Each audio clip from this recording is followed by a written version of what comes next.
Muy buenos días a todos y todas. Un gusto tenerles acá nuevamente en una actividad preparada del Observatorio de Turismo del Caribe Sostenible de la UCR y también por parte del ED 3136, proyectos que corresponden a la Universidad de Costa Rica, sede del Caribe. Esperamos que la gente que se apuntó siga entrando, ¿verdad? Ya sabemos que casi siempre la gente utiliza un horario diferente al de todo el resto de las personas.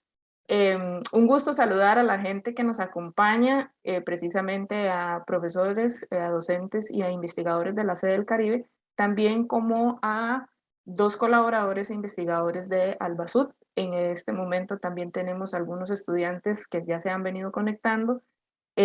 Tenemos una mesa de discusión bastante interesante. Desde hace algunos meses veníamos preparando la actividad y esperemos que este sea un espacio de mucho enriquecimiento. Eh, en primera instancia voy a recordarles un poquito la dinámica, ¿verdad? De la actividad y eventualmente damos inicio para no darnos como mucha vuelta al asunto. Bueno, primero que nada, pedirle disculpas de parte de nuestra coordinadora Ivonne Lepe. Se le presentó una situación, ¿verdad?, que no estaba programada y no nos va a poder acompañar, o quizá tal vez al final pueda conectarse un momento, pero bueno, no importa, vamos a trabajar así. Bueno, les recuerdo un poquito la agenda. Vamos a iniciar con las dos primeras ponencias de parte de los compañeros y compañeras de Albasud. Después de estas dos ponencias vamos a abrir un pequeño espacio de diálogo y de preguntas, para que tanto entre los mismos moderadores y participantes y también toda la gente que tenga el deseo pueda hacer preguntas, y eventualmente culminamos con las últimas dos ponencias donde nuevamente vamos a abrir otro espacio de preguntas. La idea es que todos participemos. De igual manera, a lo largo de las presentaciones pueden ir colocando sus preguntas en el chat y, ¿verdad?, entre tiempos los vamos a leer, y después también vamos a abrir el espacio para la oralidad, pero igual para que no se les olvide, pueden ir haciendo sus preguntas, pueden ir haciendo sus anotaciones y en el chat van quedando y después las leemos. Cabe recordar que nosotros por parte del OPTUR siempre hacemos una evaluación al final de cada actividad. Entonces, cuando estemos terminando, sí les agradecemos, por favor, nos ayuden a llenar esa evaluación, ¿verdad? Para nosotros es muy importante, y eventualmente para hacerle una retroalimentación a los ponentes también es necesaria. Pero bueno, sin más, voy a presentarles a la primera ponente. En este caso sería Carla Iscar, ¿verdad? Su ponencia sobre casos de hiperfrecuentación de espacios naturales en Cataluña, España, un informe socioambiental. Voy a comentarles muy brevemente un poquito acerca de ella para que tenemos una idea de cuál ha sido su experiencia y recorrido. Bueno, ella es máster en antropología de la Universidad de Barcelona en España. Desde el año 2016 cuenta con diversas experiencias laborales relacionadas a la gestión de actividades turísticas, culturales y sociales, tanto dentro como fuera de España. Del año 2019 al 2021 fungió como colaboradora de Albasud, y desde marzo del 2021 a la actualidad se desempeña como técnica en turismo de Albasud, dedicada a la investigación y comunicación desde perspectivas críticas en turismo. En su blog propiamente de Albasud ha realizado más de 20 publicaciones relacionadas a diferentes temáticas del turismo. Entonces vemos que tenemos acá mucha experiencia desde diferentes enfoques, y bueno, esperemos que sea de mucho enriquecimiento. Le doy la palabra, Carla, y cualquier cosa, bueno, acá estamos. Bien, muchas gracias, Alejandra, y gracias a todos por invitarme a mí y por contar con el testimonio de Albasud. Para la presentación de hoy había preparado un pequeño PowerPoint porque me parece que así es como más fácil igual expresarme. No sé si están viendo ya la pantalla. ¿Sí? ¿Se ve bien? Genial. Pues nada, lo dicho, muchas gracias y bueno, buenos días o buenas tardes en función de qué lado del charco nos estén viendo. Como bien decía Alejandra ahora en la presentación, yo lo que voy a explicar van a ser una serie de conflictos que igual no son los que han tomado el protagonismo o se han llevado siempre el titular, ¿no? Siempre que hablamos de conflictos socioecológicos derivados de la actividad turística, igual pensamos más en esos conflictos desarrollados en el litoral o en la costa por no respetarse la ley de costas o la zona marítimo terrestre, como sería en el caso de Costa Rica, por el conflicto de usos del suelo, concesiones, temas relacionados con la corrupción.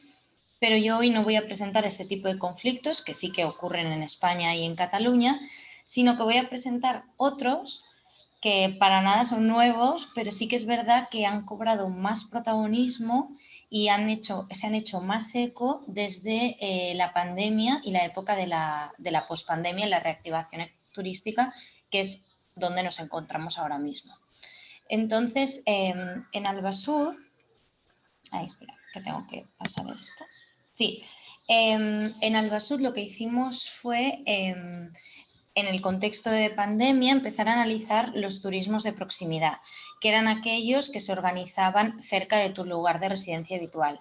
Entonces, supongo que las personas que nos están viendo hoy aquí sí que sitúan España en el mapa, pero sí que a lo mejor Cataluña o Barcelona cuesta un poco más, y como voy a ser bastante específica en un tema de territorio, creía que era importante como primero contextualizar desde dónde estoy hablando, ¿no? Entonces aquí en el mapa ven como, bueno, esto es España y lo que está marcado en rojo es Cataluña y en la mitad estaría Barcelona.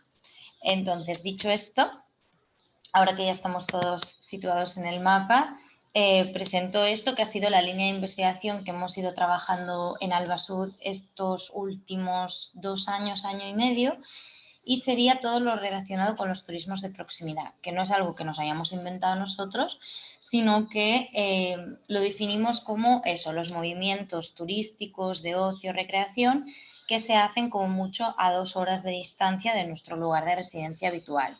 Entonces nosotros tomamos la perspectiva en un inicio desde Barcelona y los alrededores, y a partir de estudiar estas distintas expresiones de los turismos de proximidad, porque podemos ver que son plurales y los impactos también plurales, tanto positivos como negativos, vimos que como consecuencia de estas restricciones de movilidad hacia otros destinos turísticos y la misma necesidad de hacer actividades al aire libre, sobre todo en la época más de confinamiento 2020-2021, provocaron una congestión y masificación de ciertas áreas naturales a estas 2 horas de radio de Barcelona que les explicaba ahora cuando hacía la contextualización.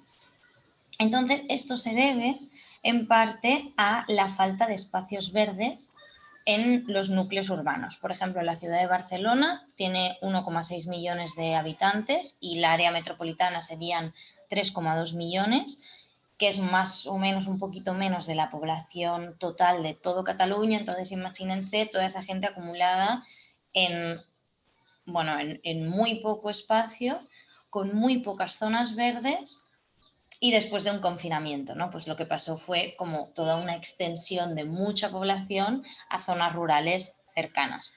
Pero digamos que esto y estos conflictos derivados de esta actividad turística o de esta organización del ocio en la proximidad nos ayudaron también a cuestionar, por ejemplo, el modelo de ciudades en los que vivimos o, por ejemplo, la red de transporte público que hay en Cataluña.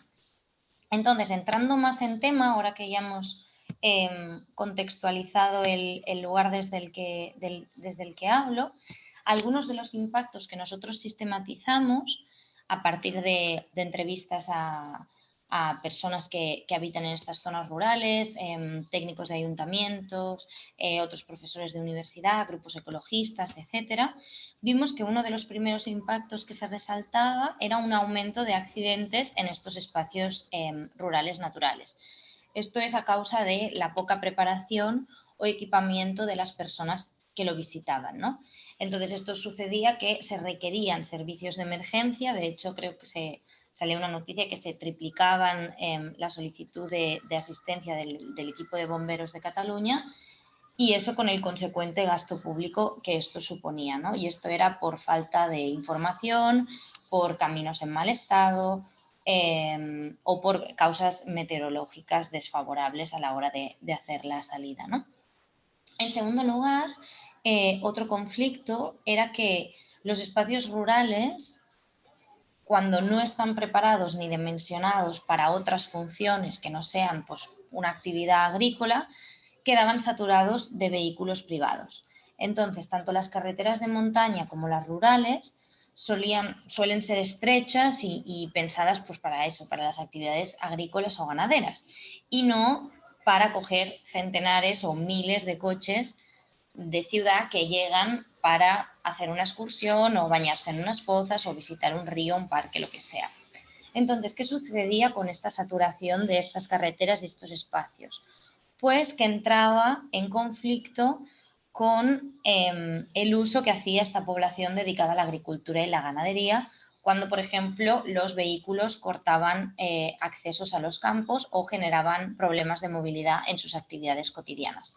De hecho, un compañero de Albasud, Raúl Valls, aquí veis es el primer artículo este que se llama Prohibido aparcar, explica un poco el caso concreto de cómo viviendo este conflicto a principios de este año 2022. Esto, aunque sea de enero, es completamente vigente porque ahora nos estamos viendo en la misma situación y no se ha puesto como un remedio a esto. Luego, en tercer lugar, había también que se podían comprometer, se veían comprometidos los esfuerzos de conservación y protección ambiental. Por ejemplo, había una gran hiperfrecuentación en estanques, pozas y riachuelos. Entonces, ¿qué pasaba? Estos espacios con una alta fragilidad ecológica se veían sobresaturados de personas que iban ahí para bañarse o para pasar la tarde. Entonces, esto obligaba a regular el acceso para poder seguir conservando y preservando estas fuentes de agua y estos espacios naturales como tan importantes. Entonces, ¿qué pasaba? Que la limitación a estas áreas naturales que sí que tenían una protección o porque tenían un prestigio, porque habían sido declaradas parques naturales o reservas de la biosfera, etcétera, sí que se estaba regulando el acceso a este espacio, pero en cambio las personas lo que hacían era desplazarse a visitar otras zonas y otros recursos que no estaban regulados y que no había presupuesto o fondos para regularlos. ¿Qué problema? Que entonces el impacto era aún mayor porque no había esa capacidad de gestión y regulación. Entonces seguíamos teniendo el mismo problema, pero simplemente lo desplazábamos de lugar a un lugar con menos capacidad de organización y digamos, resistencia o como capacidad de adaptarse a esto, ¿no? O de contestar a esto. Luego también, en torno a este tema de los esfuerzos de la conservación, el límite al acceso a ciertas zonas, vimos que en torno a esta hiperfrecuentación del medio natural no se podía resolver con las lógicas de elitización que restrinjan el acceso a estas zonas a sectores sociales con menos recursos o a la propia población local, porque veíamos que muchas veces esta restricción o este control del acceso se hacía mediante poner un precio. Y esto lo único que generaba era que ciertos sectores sociales con menos recursos, que también son los mismos que viven en las zonas con menos acceso a las áreas verdes o con condiciones de vivienda más desfavorables y que tienen como más necesidad de acceder a este tipo de espacios, eran los primeros excluidos, y luego también la propia población local que se estaba viendo excluida de sus lugares de recreo y de su entorno habitual, tanto por la población de Barcelona, de la capital y del área metropolitana, como de pueblos vecinos. O sea, esto no era solo gente del área metropolitana que iba hacia allí, sí que es un gran foco de población, pero sí que pasaba entre también las poblaciones vecinas. Entonces aquí entraba el conflicto entre el uso y la protección de los espacios naturales, pero también este conflicto campo-ciudad y estos discursos un poco a veces anti-urbanitas, ¿no?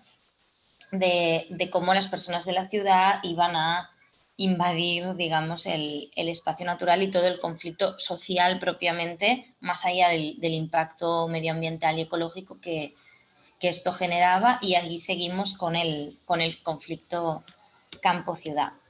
Así que, como ven, el escenario es complejo, pero por encima de todo lo que debemos hacer es garantizar el acceso a la naturaleza y no podemos caer en la solución esta fácil que les presentaba de regular el acceso a entornos naturales basándonos en ponerle un precio, ¿no?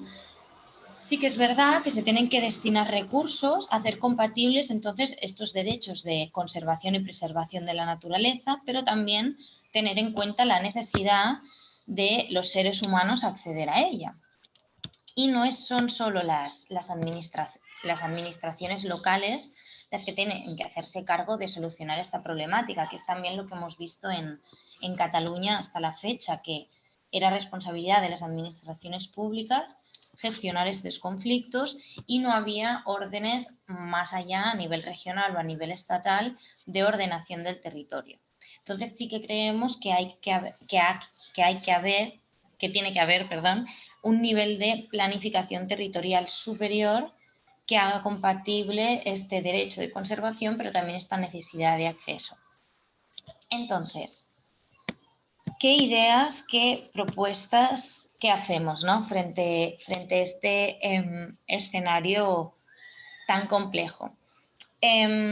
Pues bien, nosotros creemos que, y también en base a trabajos más de campo, de hablar con agentes que están en el territorio, aquí también os pongo 2 artículos más, uno de ellos es también de Raúl, de Sadernas, que es una localidad de Cataluña de cómo pasaron a este caos de saturación de coches, de impacto ambiental y social, a una ordenación del territorio un poco más favorable y positiva, y algunas de las medidas que se implantaron en este territorio, pero también en otros y propuestas que hacemos desde el equipo de Albasud, una de ellas, en primer lugar, sería limitar el acceso motorizado y limitar las posibilidades de aparcamiento según la época del año.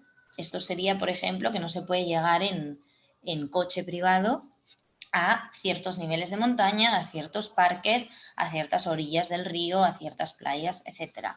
Igual que también limitar el espacio destinado a aparcamiento. Pero esto no puede cambiarse si no se promueve el uso del transporte público y colectivo, pero para ello es necesario invertir fondos para la mejora de la red de transportes, que actualmente en Cataluña es ineficiente e insuficiente.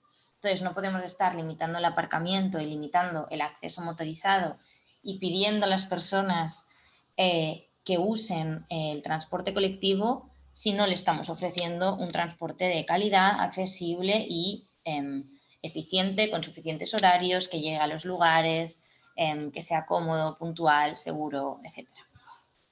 Luego también insistían mucho en promover la figura de los informadores y de los educadores ambientales, ya que estas personas son las que guiarán las visitas, guiarán los grupos y mediarán entre las personas visitantes y el entorno y intentarán que se sigan unas buenas prácticas en ese lugar.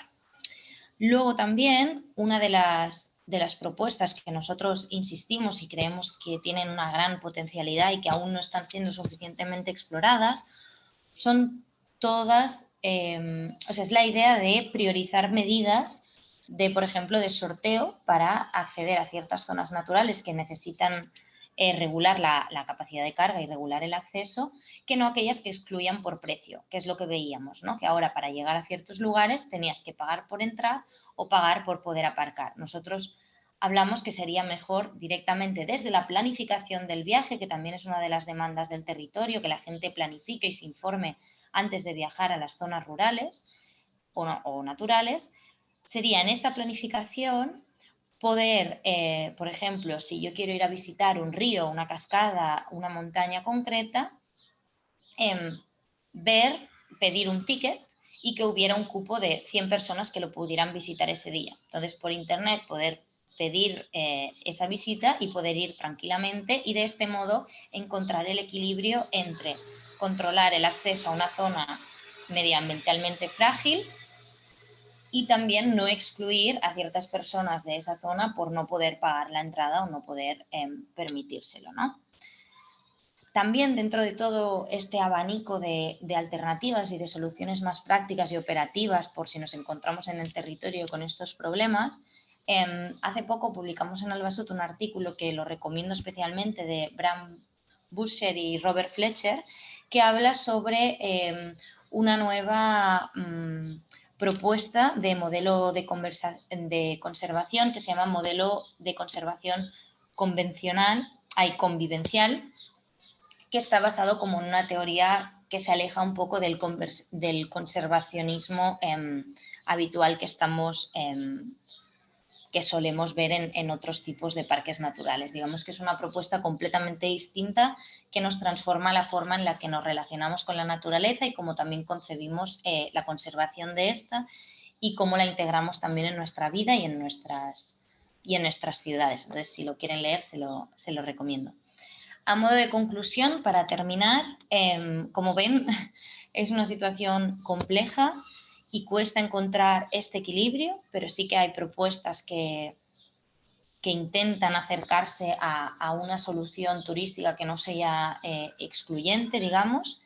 También hemos visto en todo este estudio de los laboratorios de los turismos de proximidad que un turismo configurado en la proximidad también puede generar conflictos socioecológicos, ambientales, también puede generar impactos ambientales negativos, aunque estemos reduciendo la huella de carbono al desplazarnos más cerca de casa y no hacer uso del avión.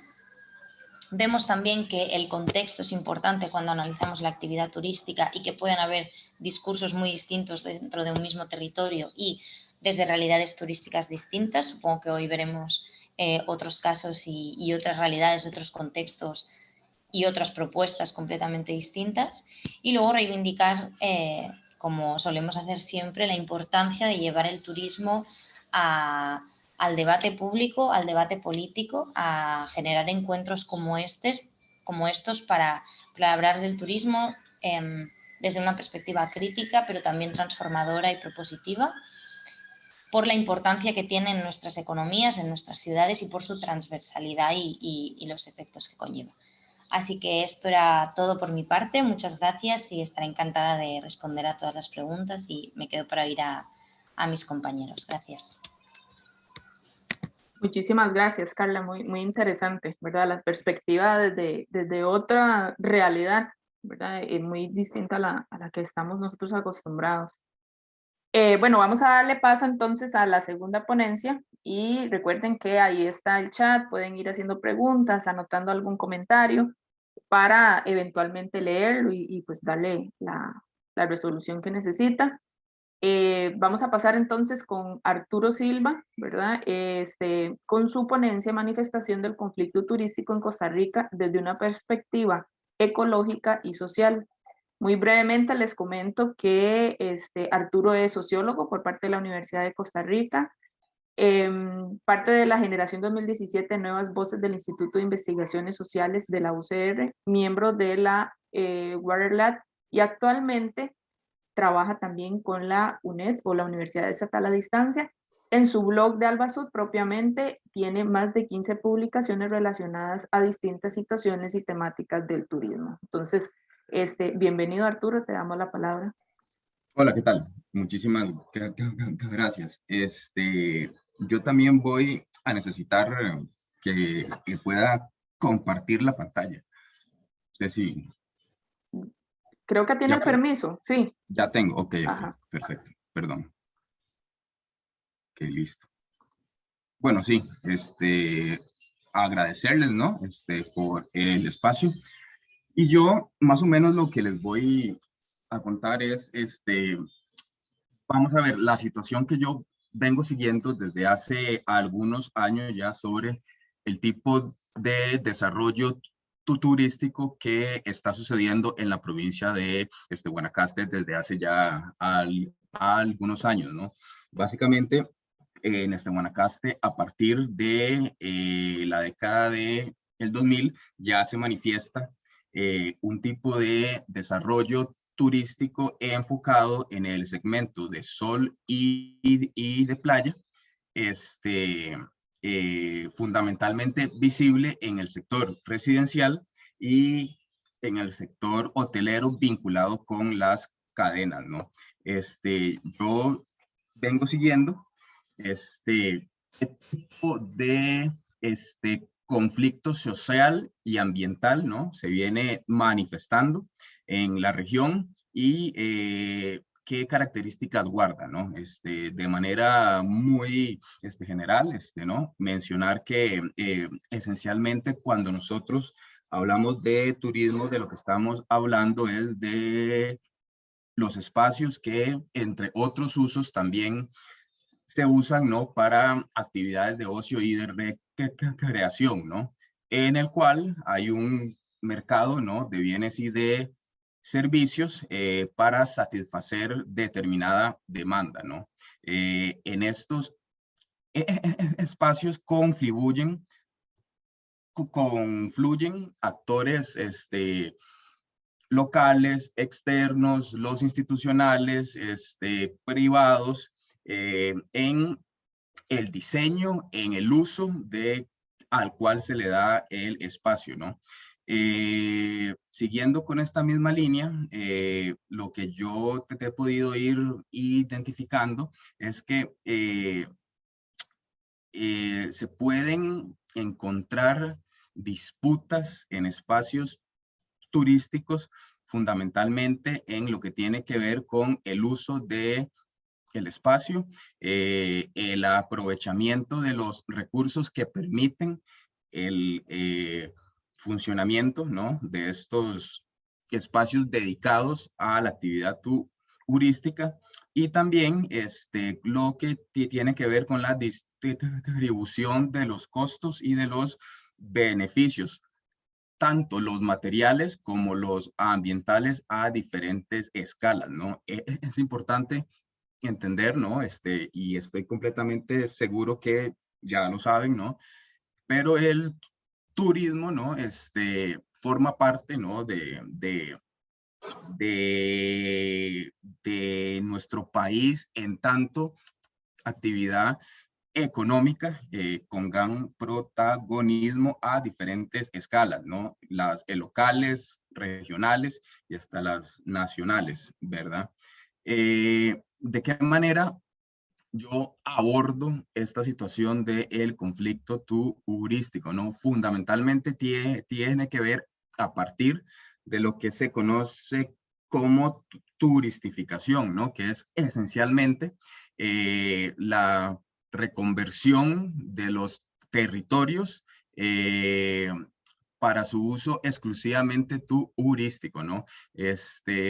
Viene a ser un tipo de monofuncionalidad, ¿no? De los territorios y sus recursos para la actividad turística, ¿no? Hay que hacer la acotación, ¿no? Que esto está referenciado sobre todo a los espacios que han sido rediseñados bajo la lógica del capital, ¿no? Caso como el de Guanacaste, ¿no? Que es un territorio que en los últimos años ha visto un aumento exponencial en lo que es el sector residencial vinculado al de sol y de playa, así como de las cadenas, ¿no? Siempre es fundamental, ¿no?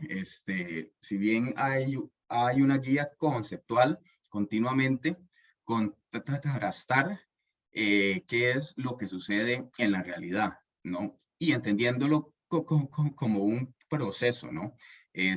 Yo, en mi caso,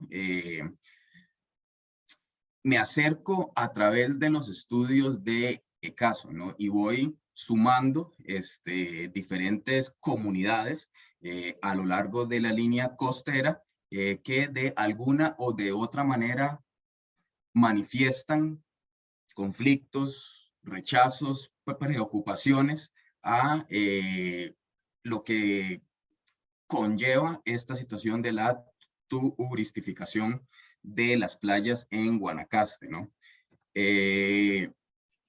Los aportes o los ejes, ¿no? En los cuales yo voy guiando mi investigación Fundamentalmente son 4, ¿no? Uno es el cambio en el uso y la propiedad de la tierra, ¿no? Vinculado, ¿no? A diversos proyectos inmobiliarios, en el cual hay una, ¿no? Lógica de mercado inmobiliario que se manifiesta en un cambio en el paisaje, en el valor, ¿no? de la tierra, lo que en los peores casos ha conllevado a un desplazamiento de las comunidades locales, ¿no? Menciónese, por ejemplo, históricamente playas de El Coco, en Carrillo y playa Tamarindo, ¿no? Donde ha habido un desplazamiento hacia las líneas costeras más de atrás, ¿no? En favor de un desarrollo inmobiliario, ¿no? Es fundamental entender también, ¿no? Cómo funciona ese mercado, ¿no? Donde hay un aumento desproporcionado de el valor de los lotes de la tierra en muy corto tiempo, ¿no? En Guanacaste, y a partir de los casos que yo ahí he podido ir recopilando, ventas a $1 el metro cuadrado, y a la semana siguiente están en un valor de 600,000, 2,000, $5,000, ¿no? Dependiendo de el momento en el que se encuentre. También fundamental, ¿no? Es el rol o, no, la gestión del agua potable, ¿no?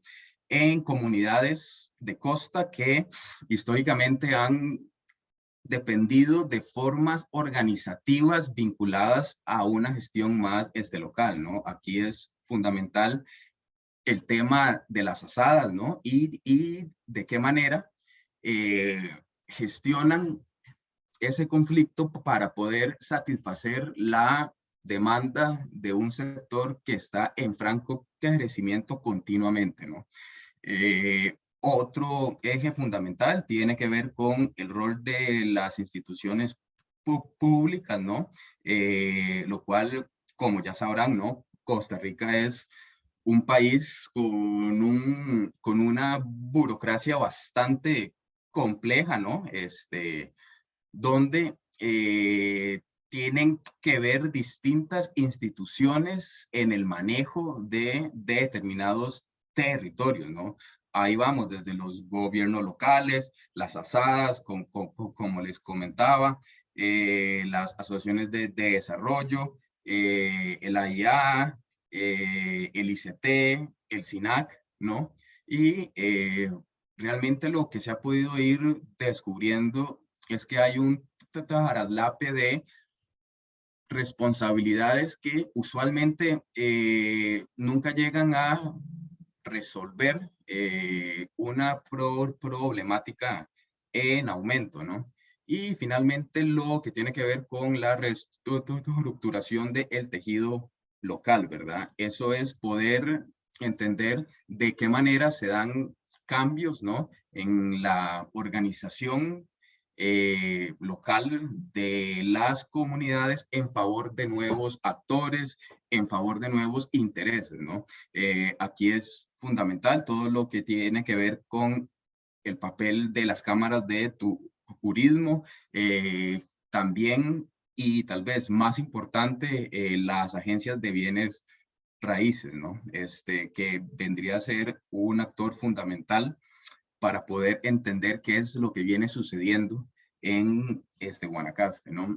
Y del lado derecho les enseño, les expongo un caso que me parece muy interesante porque es un artículo que fundamentalmente se basa en los aportes testimoniales de los individuos, de las comunidades que viven, ¿no? En esos regiones, ¿no? Y de qué manera explican qué es lo que ha venido sucediendo en sus comunidades a partir de estos ejes que les comento, ¿no? Esa fotografía es del año pasado, ¿no? En la comunidad de Nosara, en Nicoya, ¿no? Donde en este momento hay un conflicto, una negociación dispar entre poder regular el sector turístico, el inmobiliario, frente a lo que es una amenaza para el refugio de vida silvestre de Ostional, ¿no? Y igualmente, en este artículo hay una descripción, ¿no? Bastante detallada, ¿no? De los actores, de todos estos ejes y lógicas que vienen digamos, influir, actuar en el territorio, ¿no? Voy cerrando con la idea, ¿no? De entablar una conversación, pero entendiendo las diferencias que hay entre el Pacífico y el Caribe, dejo esas interrogantes mías, ¿no? Que ojalá sirvan para poder entablar un diálogo, ¿no? Para poder entender en qué se parecen, en qué se diferencian el Caribe con el Pacífico, ¿no? Yo a partir de algunas giras a la zona he podido elaborar ciertas hipótesis, ¿no?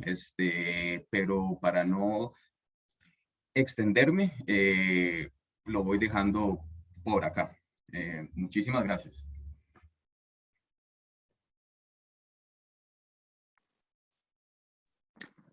Muchísimas gracias, Arturo. Muy, muy interesante, pues por decirlo de alguna forma, algunos de los conflictos que pueden ser un tanto diferentes a la zona del Caribe, ¿verdad? En una región tan pequeña como lo es Costa Rica, que puedan haber algunos conflictos que a lo mejor difieren de alguna forma, pero bueno, ya lo discutiremos. En primera instancia, bueno, no veo a preguntas ni comentarios en el chat. No sé si alguien de los que estamos acá tiene alguna pregunta, algún comentario. Fernando levantó la mano, le damos la palabra. Claro, muchas gracias. Muy buenos días a las personas que nos acompañan. Un saludo a Carla desde el otro lado y a José Arturo también del otro lado, creo que está en la zona de Guanacaste, en la región Chorotega. Mi pregunta iba para Carla, cuando hablaba justamente sobre el tema de resolver el problema del turismo de la proximidad, me surgía la duda porque lo habíamos estudiado en el curso de desarrollo que yo estuve brindando este semestre en la sede del Caribe, sobre cómo está el tema regulado de la capacidad de carga en los sitios turísticos en España. Porque efectivamente podemos ver algunos artículos y algunas metodologías, pero no sé, al menos por ejemplo en Costa Rica, nosotros no tenemos una regulación, por ejemplo, para la capacidad de carga de los centros turísticos. Entonces, si bien algunos parques nacionales han hecho algunos esfuerzos, ¿verdad?, de poder tener como esta estimación, esta conceptualización, no hay, digamos, un instrumento que lo regule y por ende que entonces eso permita efectivamente, por ejemplo, a un gobierno municipal establecer ciertas capacidades de carga para algunos sitios, ¿verdad? Donde aquí sucede mucho también esto del turismo de proximidad. De hecho, creo que sería muy interesante hacer algunos estudios vinculados, pero eso es otro tema. Entonces, era como sobre esto, la capacidad de carga, si existe alguna regulación ya establecida. Gracias. Bien, gracias Fernando por tu pregunta y bueno, y decir que sí que sería muy interesante hacer como análisis sobre los turismos de proximidad, cómo se presentan en distintos contextos, ya que tenemos esta conexión Costa Rica, España, etcétera, en distintos territorios, cómo se expresan, sería muy bueno. El tema de la regulación de la capacidad de carga y de los espacios. No hay.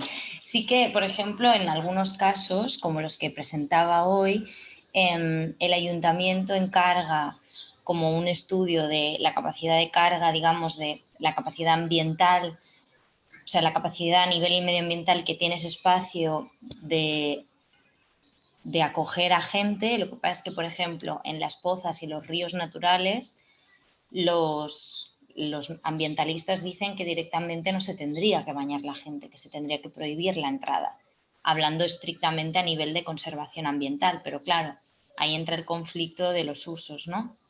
¿Qué zonas sí, qué zonas no, qué zonas cerramos? También modelos de conservación.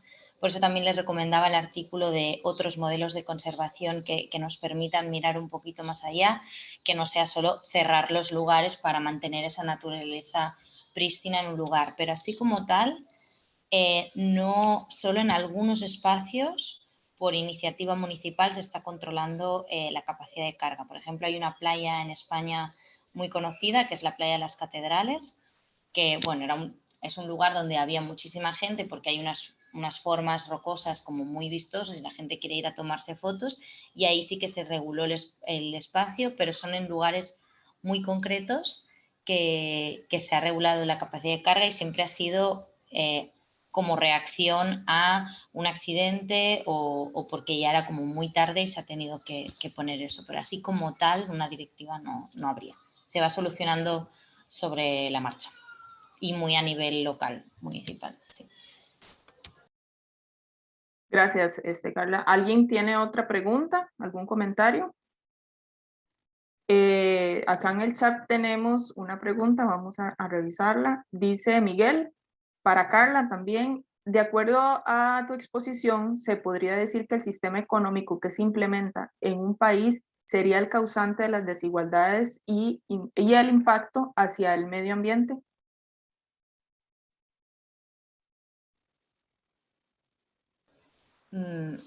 Bien, no diría que solo por el sistema económico de un país, sino más como un sistema en sí, ¿no? Capitalista, que ya digamos que conlleva estas desigualdades y estos impactos al medio ambiente. Así que sí, por supuesto, si el turismo entra en la rueda esta capitalista, siempre el resultado va a ser un poco el mismo, de más desigualdades y sí. Es que yo lo decía más que todo porque en tu libro hace referencia al turismo capitalista, que ustedes plantean de que no cree que vayan a cambiar con la pospandemia. Entonces a eso como más que todo me refería. No, sí, claro. O sea, nosotros creemos que para una transformación tiene que haber un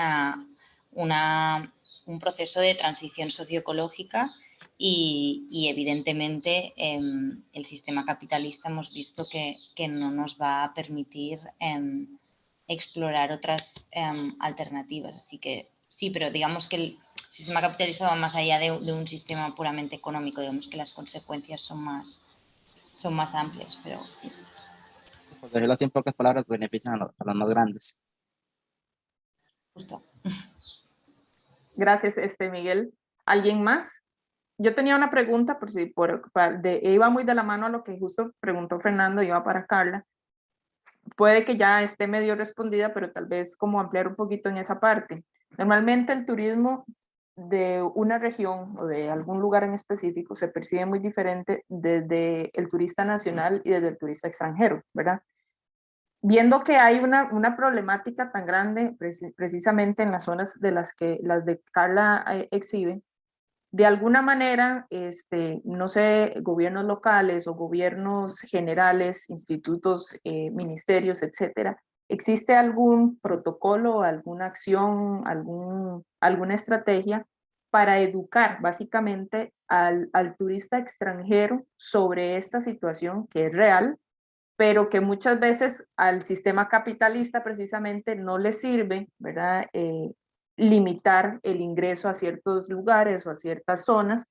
Entonces, hacerlo de una forma tal vez no tan restrictiva, perdón, sino más bien educativa, o no, del todo no existe nada de eso y cada quien pues visita lo que quiere y como quiere en el momento que se le ocurra. Claro,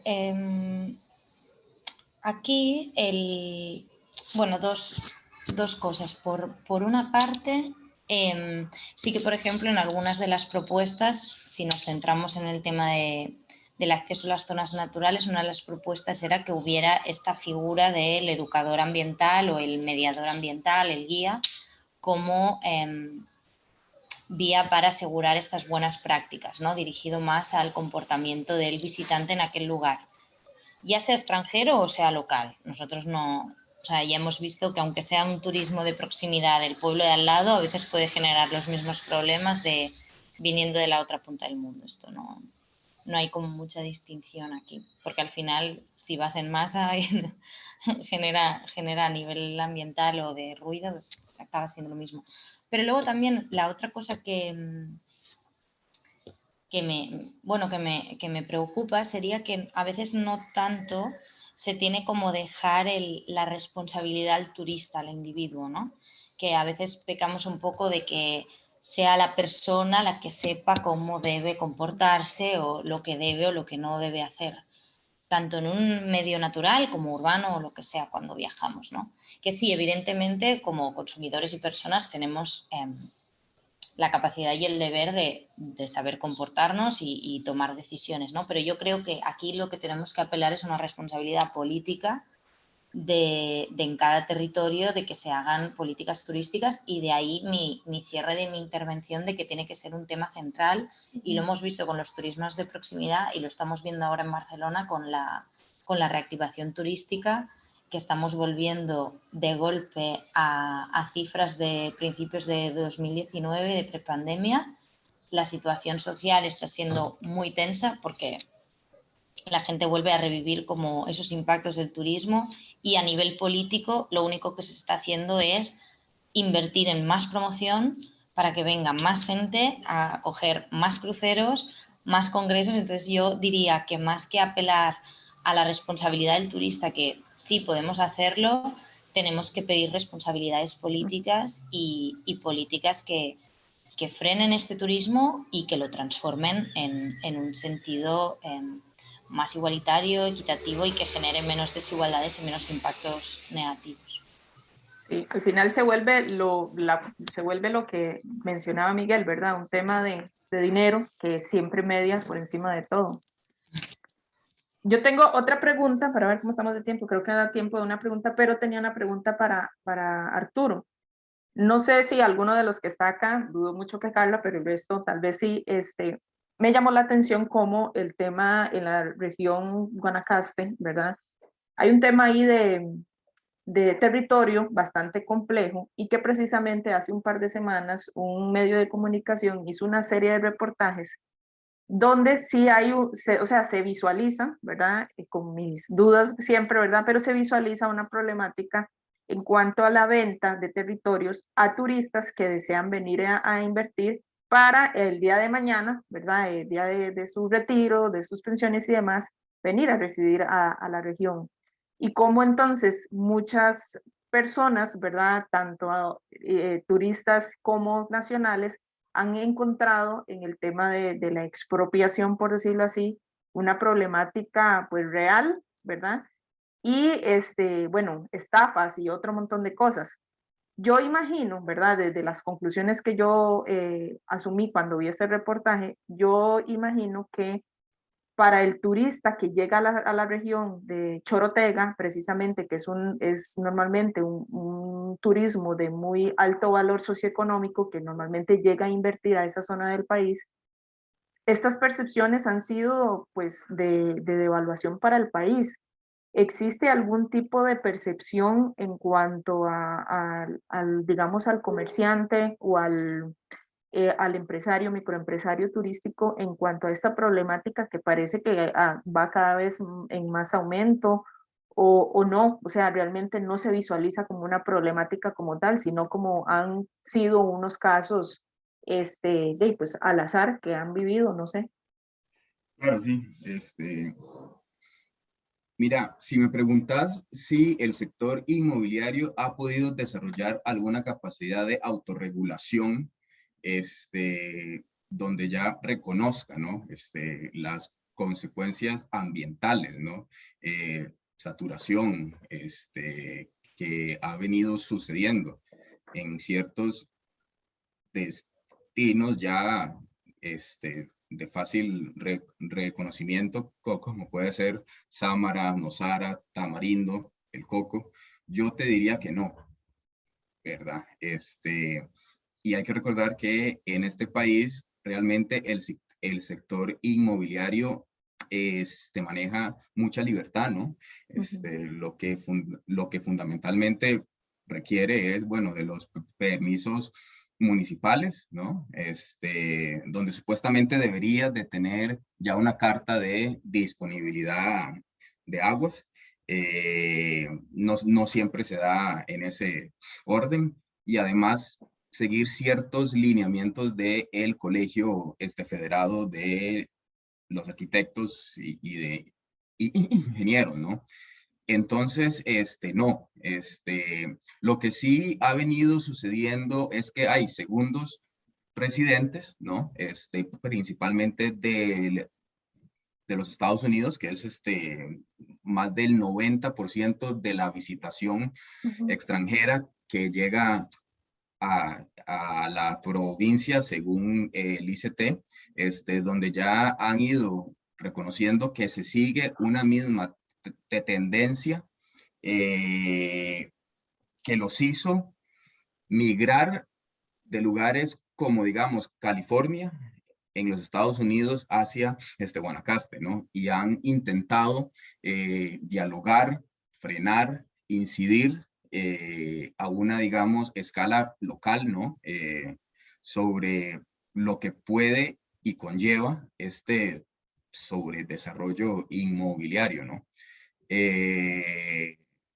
Pero no, o sea, no hay, digamos, mecanismos digamos, autorregulación y de parte de las instancias inmediatas, llámese gobiernos municipales, tampoco, por la sencilla razón de que esto entra en una lógica de la famosa inversión extranjera directa, ¿no? Y entonces está de cierta manera legitimada, justificada, donde más siempre es mejor, ¿no? Y en Barcelona, aquí Carla les puede decir fácilmente, ¿no? Que más no siempre es mejor, ¿no? En temas turísticos, ¿no? Pero sí, yo eso te diría. Ok. A veces por eso uno tiene que tener como mucho cuidado en el consumo de medios de comunicación, ¿verdad? Que alertan un poco más de lo que realmente está pasando. Ok, muchas gracias, Arturo. No sé si alguien más tiene alguna pregunta, si no, vamos a continuar con la presentación. En este momento continúa nuestra compañera Wendy. Vamos a ver, les comento un poco. Su presentación tiene que ver con aproximaciones a los conflictos socioecológicos en el Caribe de Costa Rica y las alternativas de ecoturismo y turismo regenerativo. Muy brevemente les comento que ella es graduada de Turismo Ecológico de la Universidad de Costa Rica, licenciada en Enseñanza del Turismo Ecológico, egresada del posgrado de Gestión Ambiental y Ecoturismo de la UCR, además graduada en Inglés y cursa el posgrado en Lingüística de la UCR.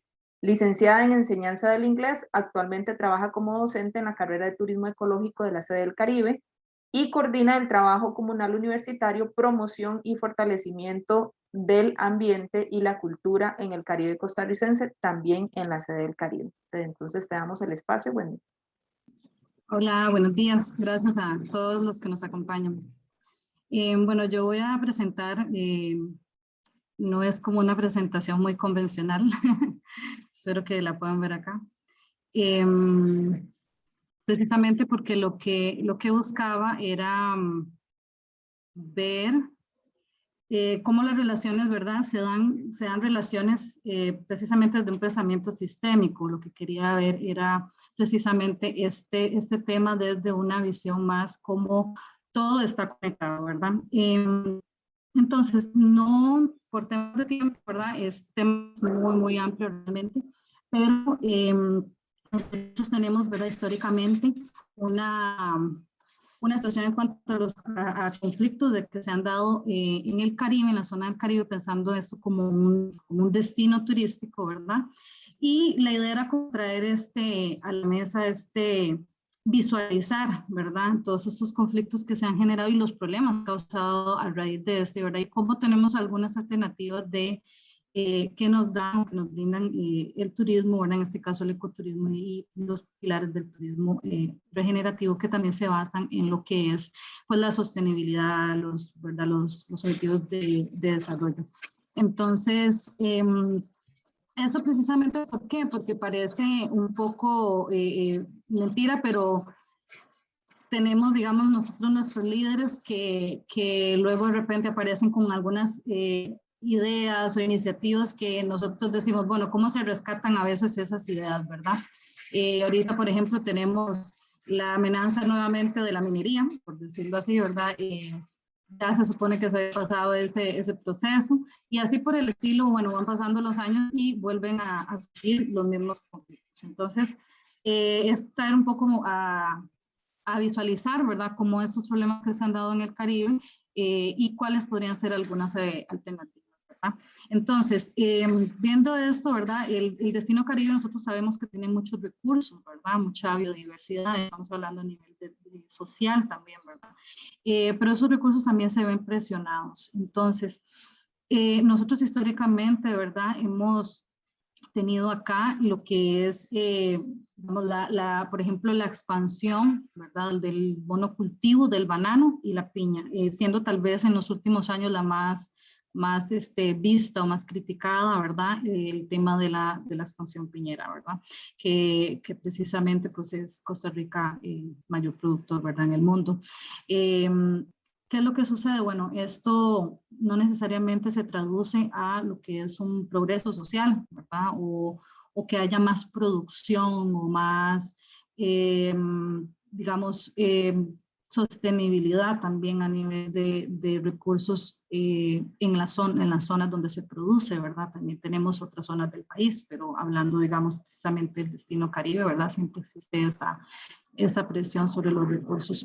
Y a la vez, todas estas situaciones que se dan, ¿verdad? A la vez, por el tema tanto de los dos tipos de producción, ¿verdad?, que tenemos. Históricamente se han dado estos casos, ¿verdad? Sabemos la contaminación de agroquímicos, todos los problemas que se han generado. La tenencia de tierras en el Caribe Sur, hay estudios más recientes, ¿verdad?, que retratan toda esa situación y cómo podemos nosotros ir y observar también todo lo que sucede en esta zona. Uno de los problemas también más importantes, aparte de la parte ambiental, ¿verdad?, que ya conocemos, ¿verdad?, todos los problemas de agroquímicos y que son parte del paisaje actual incluso, ¿verdad?, son el tema de las garantías sociales, la seguridad laboral, ¿verdad? Y esta falta también de oportunidades para las personas en estas zonas que precisamente vienen a ser parte de este sistema al final capitalista, ¿verdad? Entonces, nosotros, digamos, para el ambiente, ¿verdad? Podemos ver que primordialmente está también una cuestión de la contaminación de los suelos, ¿verdad? De los cuerpos de agua, de problemas que van ligados también a la sociedad que requiere de esos recursos que se están viendo cada vez minimizados, ¿verdad? O que van siendo, digamos, degenerados. Nosotros, digamos, sabemos que las grandes corporaciones también juegan con esta legislación, esos vacíos de la legislación que hay para evitar compromisos, ¿verdad?, con los trabajadores, y en el caso de las mujeres aún peor. Entonces, sí hay un estudio, por ejemplo, que habla sobre también la diferenciación salarial que hay entre hombres y mujeres, la falta de alternativas, ¿verdad?, y el acoso, ¿verdad?, abuso sexual, etcétera, todo este tipo de problemáticas sociales que están alrededor y que son a veces invisibilizadas a pesar de que se siguen dando, ¿verdad? Entonces, vemos algunos, digamos, estas prácticas usualmente extractivas y que no tienen como, o sea, su fin óptimo es generar riqueza, ¿verdad? Y esa riqueza, pues, en su mayoría se va a capital extranjero. Entonces, hay algunas iniciativas alrededor de estos recursos en estas zonas que han ido cambiando un poco ese paradigma, ¿verdad? Y que tienen interés, pero que se requieren de ciertas cosas que más que queja, ¿verdad?, que suele suceder mucho en la zona del Caribe, principalmente Limón, se necesitan acciones, ¿verdad? Y cómo esas acciones, a quién le competen esas acciones también. Entonces, es ahí donde vemos, por ejemplo, ¿verdad? Si nosotros utilizamos los recursos que tenemos como atractivos, ¿cómo podemos generar una relación, por ejemplo, de una relación, ¿verdad?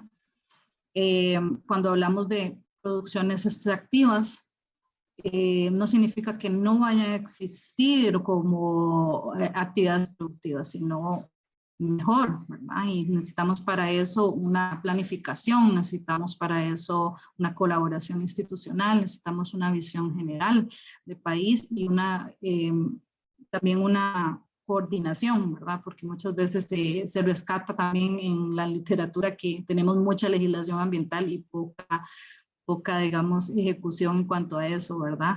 Entonces vemos acá, ¿verdad?, cómo podemos nosotros con esos recursos, ¿verdad?, apostar a ciertas actividades económicas que se han visto acá en el Caribe, precisamente en tiempos de crisis como las que hemos pasado en los últimos años, como precisamente esos modelos, ¿verdad?, de turismo que tenemos en el Caribe eran un poco mejor, ¿verdad?, desarrollados, ¿verdad?, a pequeña escala, pero un poco mejor que los otros modelos de turismo más convencionales, de masa, etcétera, que vimos que colapsaron, ¿verdad? Entonces, no son tampoco, pues, la solución a todo, ¿verdad? Pero bien hecho o bien pensado, podríamos nosotros tener algunas alternativas acá para el Caribe también. Entonces, en turismo ya sabemos, ¿verdad?, ampliamente, digamos, los principios que tiene, ¿verdad?, modo reduccionista, ¿verdad?, porque no podemos hablar tanto sobre esto, ¿verdad?, pero el turismo, ¿verdad?, va a buscar, digamos, están basados en esta misma sostenibilidad, ¿verdad? La diferencia es que el desarrollo regenerativo, del cual, ¿verdad?, se va a formular, por ejemplo, turismo regenerativo como una opción también, va más allá de la sostenibilidad. Entonces, en el ecoturismo, que también nosotros acá, ¿verdad?, lo practicamos, digamos que tiene una lista, por decirlo así, una lista de cotejo bastante amplia, ¿verdad?, que va a promover igual la ética ambiental, ¿verdad? No siempre se cumplen esas cosas, pero la idea es que tiene estos pilares, estos principios, ¿verdad? Que no debe degradar los recursos, ¿verdad? Que no involucre, por ejemplo, lo que es la erosión compulsiva del suelo, por ejemplo, de los, ¿verdad?, diferentes recursos. Se orienta también alrededor del ambiente y no alrededor del hombre, ¿verdad?, de la persona, del humano.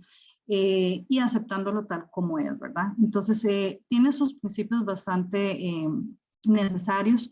Y aquí quería ver, digamos, un poquito lo que era el turismo regenerativo o el desarrollo regenerativo más bien, en el que nosotros podemos ir un poquito más allá, un paso más allá. Nosotros sabemos que, digamos, ahora, por ejemplo, estamos hablando, tantos años hablando de cambio climático y ahora es crisis climática, ¿verdad? Cómo nos cambian también los mismos medios los conceptos, ¿verdad? Y de un pronto a otro nos pasamos de una palabra a otra palabra. Y es una realidad, a pesar de que tenemos también líderes mundiales que siguen negándolo. Entonces, nosotros sabemos que tenemos tasas elevadas de extracción, ¿verdad?, de situaciones que se dan precisamente en todo el mundo y que ha ido destruyendo nuestros recursos. Entonces, nos vemos a veces como un hecho aislado del ser humano y la naturaleza, ¿verdad? Y a veces la educación ambiental ahí falla un poquito, en el sentido de que no solamente educar, ¿verdad?, o ver el ambiente como algo externo, sino como somos parte de. Y bueno, algunos de estos principios es no ver, digamos, ese ecosistema, sino ese ecosistema, ¿verdad? Y la idea es que esta no es una nueva terminología, sino que más bien se trata como una actitud proactiva, ¿verdad? Y se basa en esos mismos 6 pilares del desarrollo sostenible, ¿verdad? En esta figurita podemos ahí más o menos visualizarlo. Entonces, no es solamente, digamos, frenar la degradación o sostener la degradación como sucede con perdón, con la sostenibilidad, sino que implica una restauración, una mejora y ojalá permanente. Entonces, esta es la parte interesante acá, y nosotros acá en el Caribe, bueno, en todo el país ha estado haciendo un movimiento ya más de lo que es un proyecto que se llama Costa Rica Regenerativa, por ejemplo, y hay otros proyectos como, por ejemplo, la Suelos Vivos de un instituto, el Instituto Severin, que intentan regenerar precisamente esos suelos de sitios donde se ha dado esta presión de los recursos, las prácticas extractivas y esto que hemos conversado ahorita. Entonces, en el Caribe también hay interés, por ejemplo, hay intereses de toda parte, ¿verdad? Hay intereses desde los modelos estos que hablamos de turismo, que hemos llegado incluso a escuchar. Bueno, ahí es donde nos preguntamos a veces, ¿verdad? ¿Quiénes son nuestros líderes? ¿Por qué nosotros tenemos estos líderes? ¿Por qué elegimos estos líderes? Etcétera. No lo elegimos, pero temas, por ejemplo, como Escucha Limón, la nueva todo que ya sabemos que ha sucedido en Cancún y que a pesar de un destino planificado. Entonces, realmente, digamos, cuál es la línea que nosotros queremos en el Caribe. Nosotros necesitamos ver estos actores, ¿verdad? Estos actores que necesitamos haya una mayor inversión del Estado, una presencia y una mejor planificación. Entonces, volviendo a este pilar a los pilares del desarrollo regenerativo, ¿verdad? Digamos, es como más holístico, más intenta integrar todo, ¿verdad? No verlo como algo como compartimentos, ¿verdad? Sino como una cuestión dinámica. Entonces es más como las interacciones, ¿verdad? Que tienen que ver entre estos temas. Por ejemplo, en la parte lógica, a veces nos vamos solo a las especies emblemáticas, ¿verdad? Y no estamos pensando en la regeneración de los ecosistemas en sí, ¿verdad?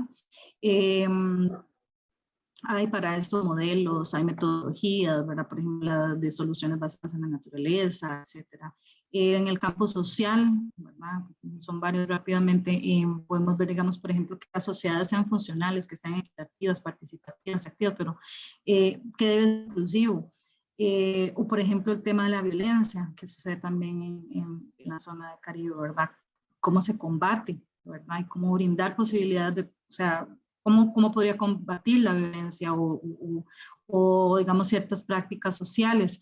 Y se podría combatir, ¿verdad? Con brindando oportunidades, posibilidades de trabajo, pero que esas posibilidades de trabajo no sean esas prácticas, ¿verdad? Que suelen ser menos garantías sociales, ¿verdad? En detrimento de la misma población, no es simplemente un número de tantos trabajos o tanto empleo directo, indirecto, etcétera, sino que se necesita realmente posibilidad de trabajo e inclusión de la sociedad, ¿verdad? Que debe tener acceso a información, al conocimiento, y eso es a través también de la educación.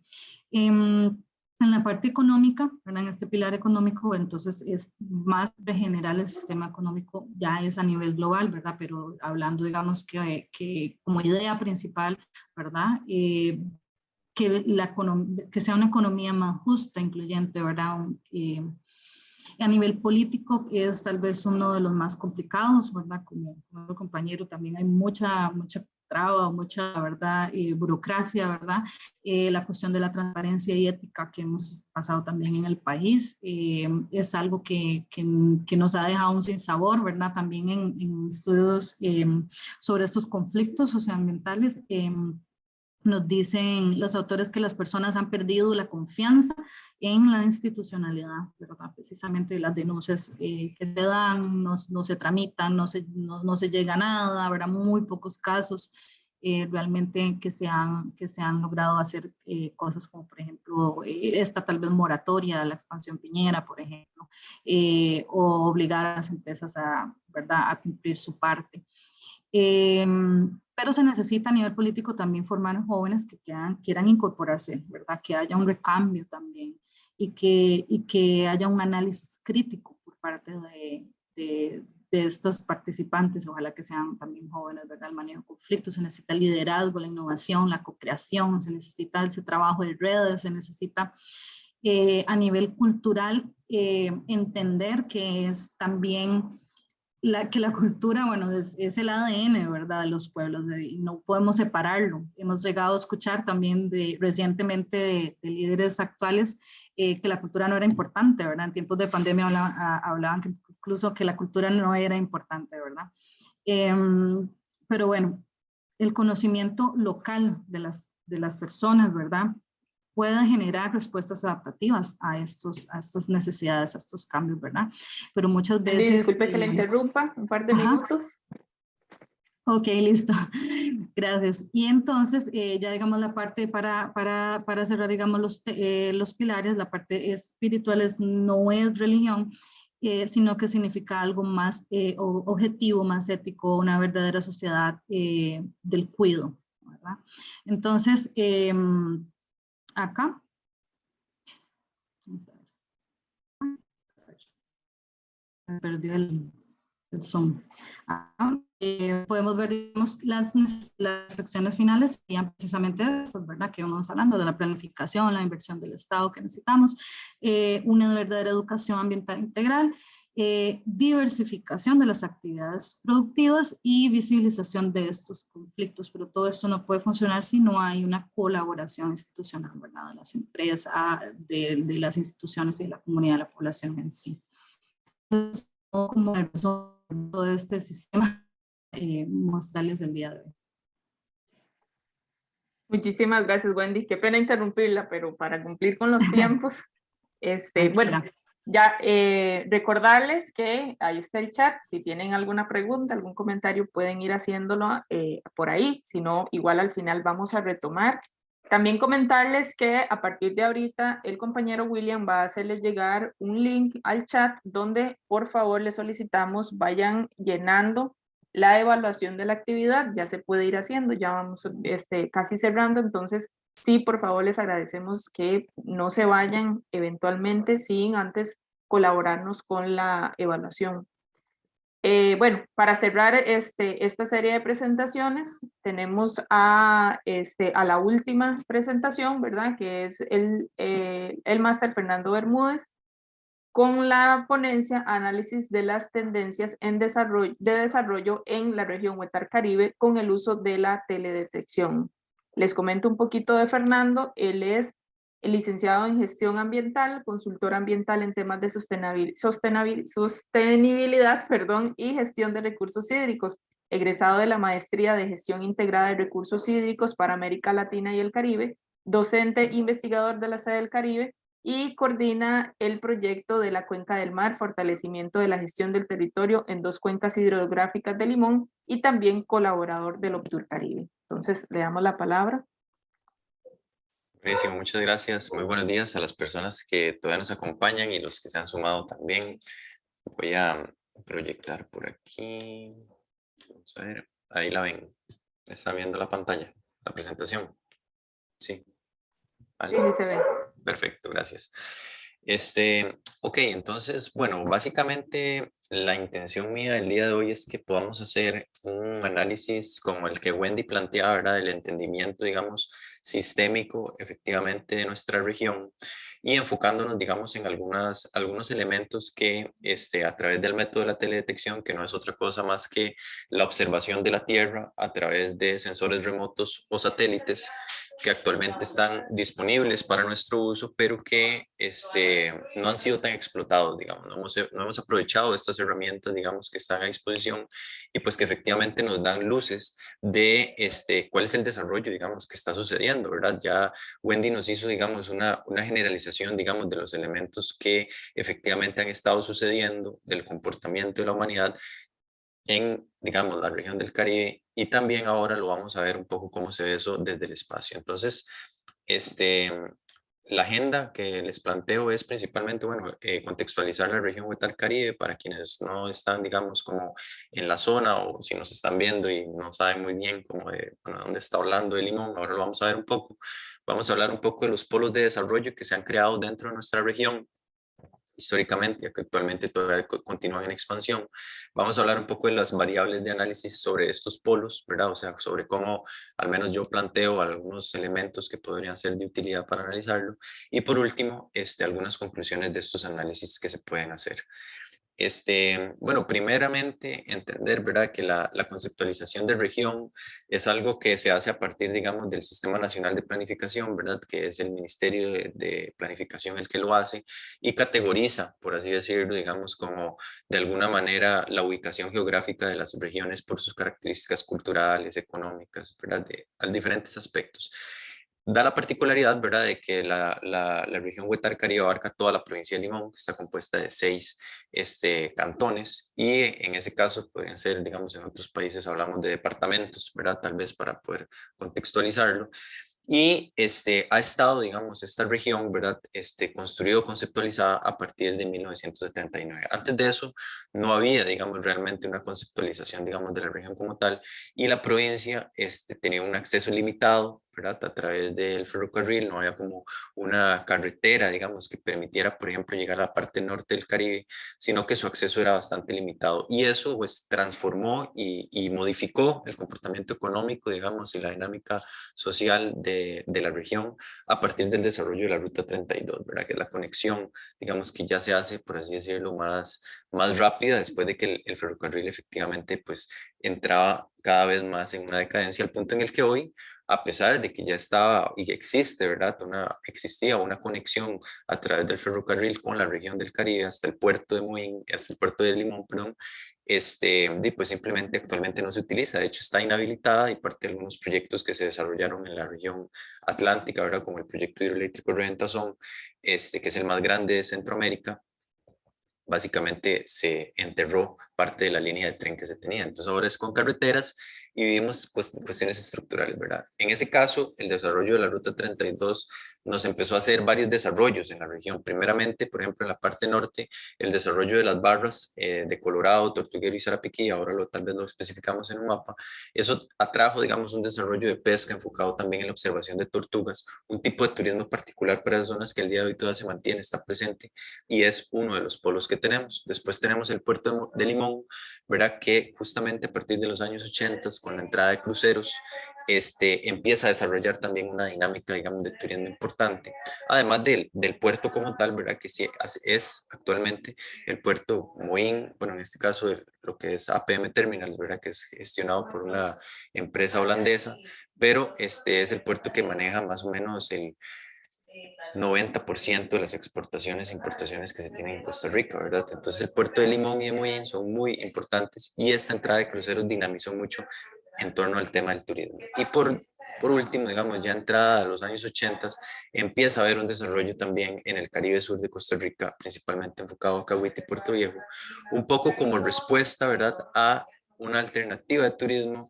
en contraposición del turismo de sol y playa ya muy desarrollado en la vertiente, digamos, del Pacífico.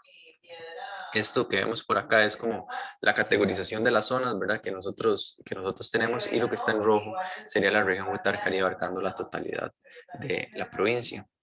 Estos son algunos mapas, digamos, que me parece que son interesantes de analizar, ¿verdad?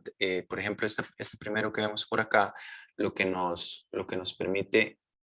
Ok, ahí está la encuesta, pensé que era un mensaje para mí. Lo que nos permite ver, ¿verdad?, es un poco estas tendencias y cómo se reafirma la idea de los polos de desarrollo.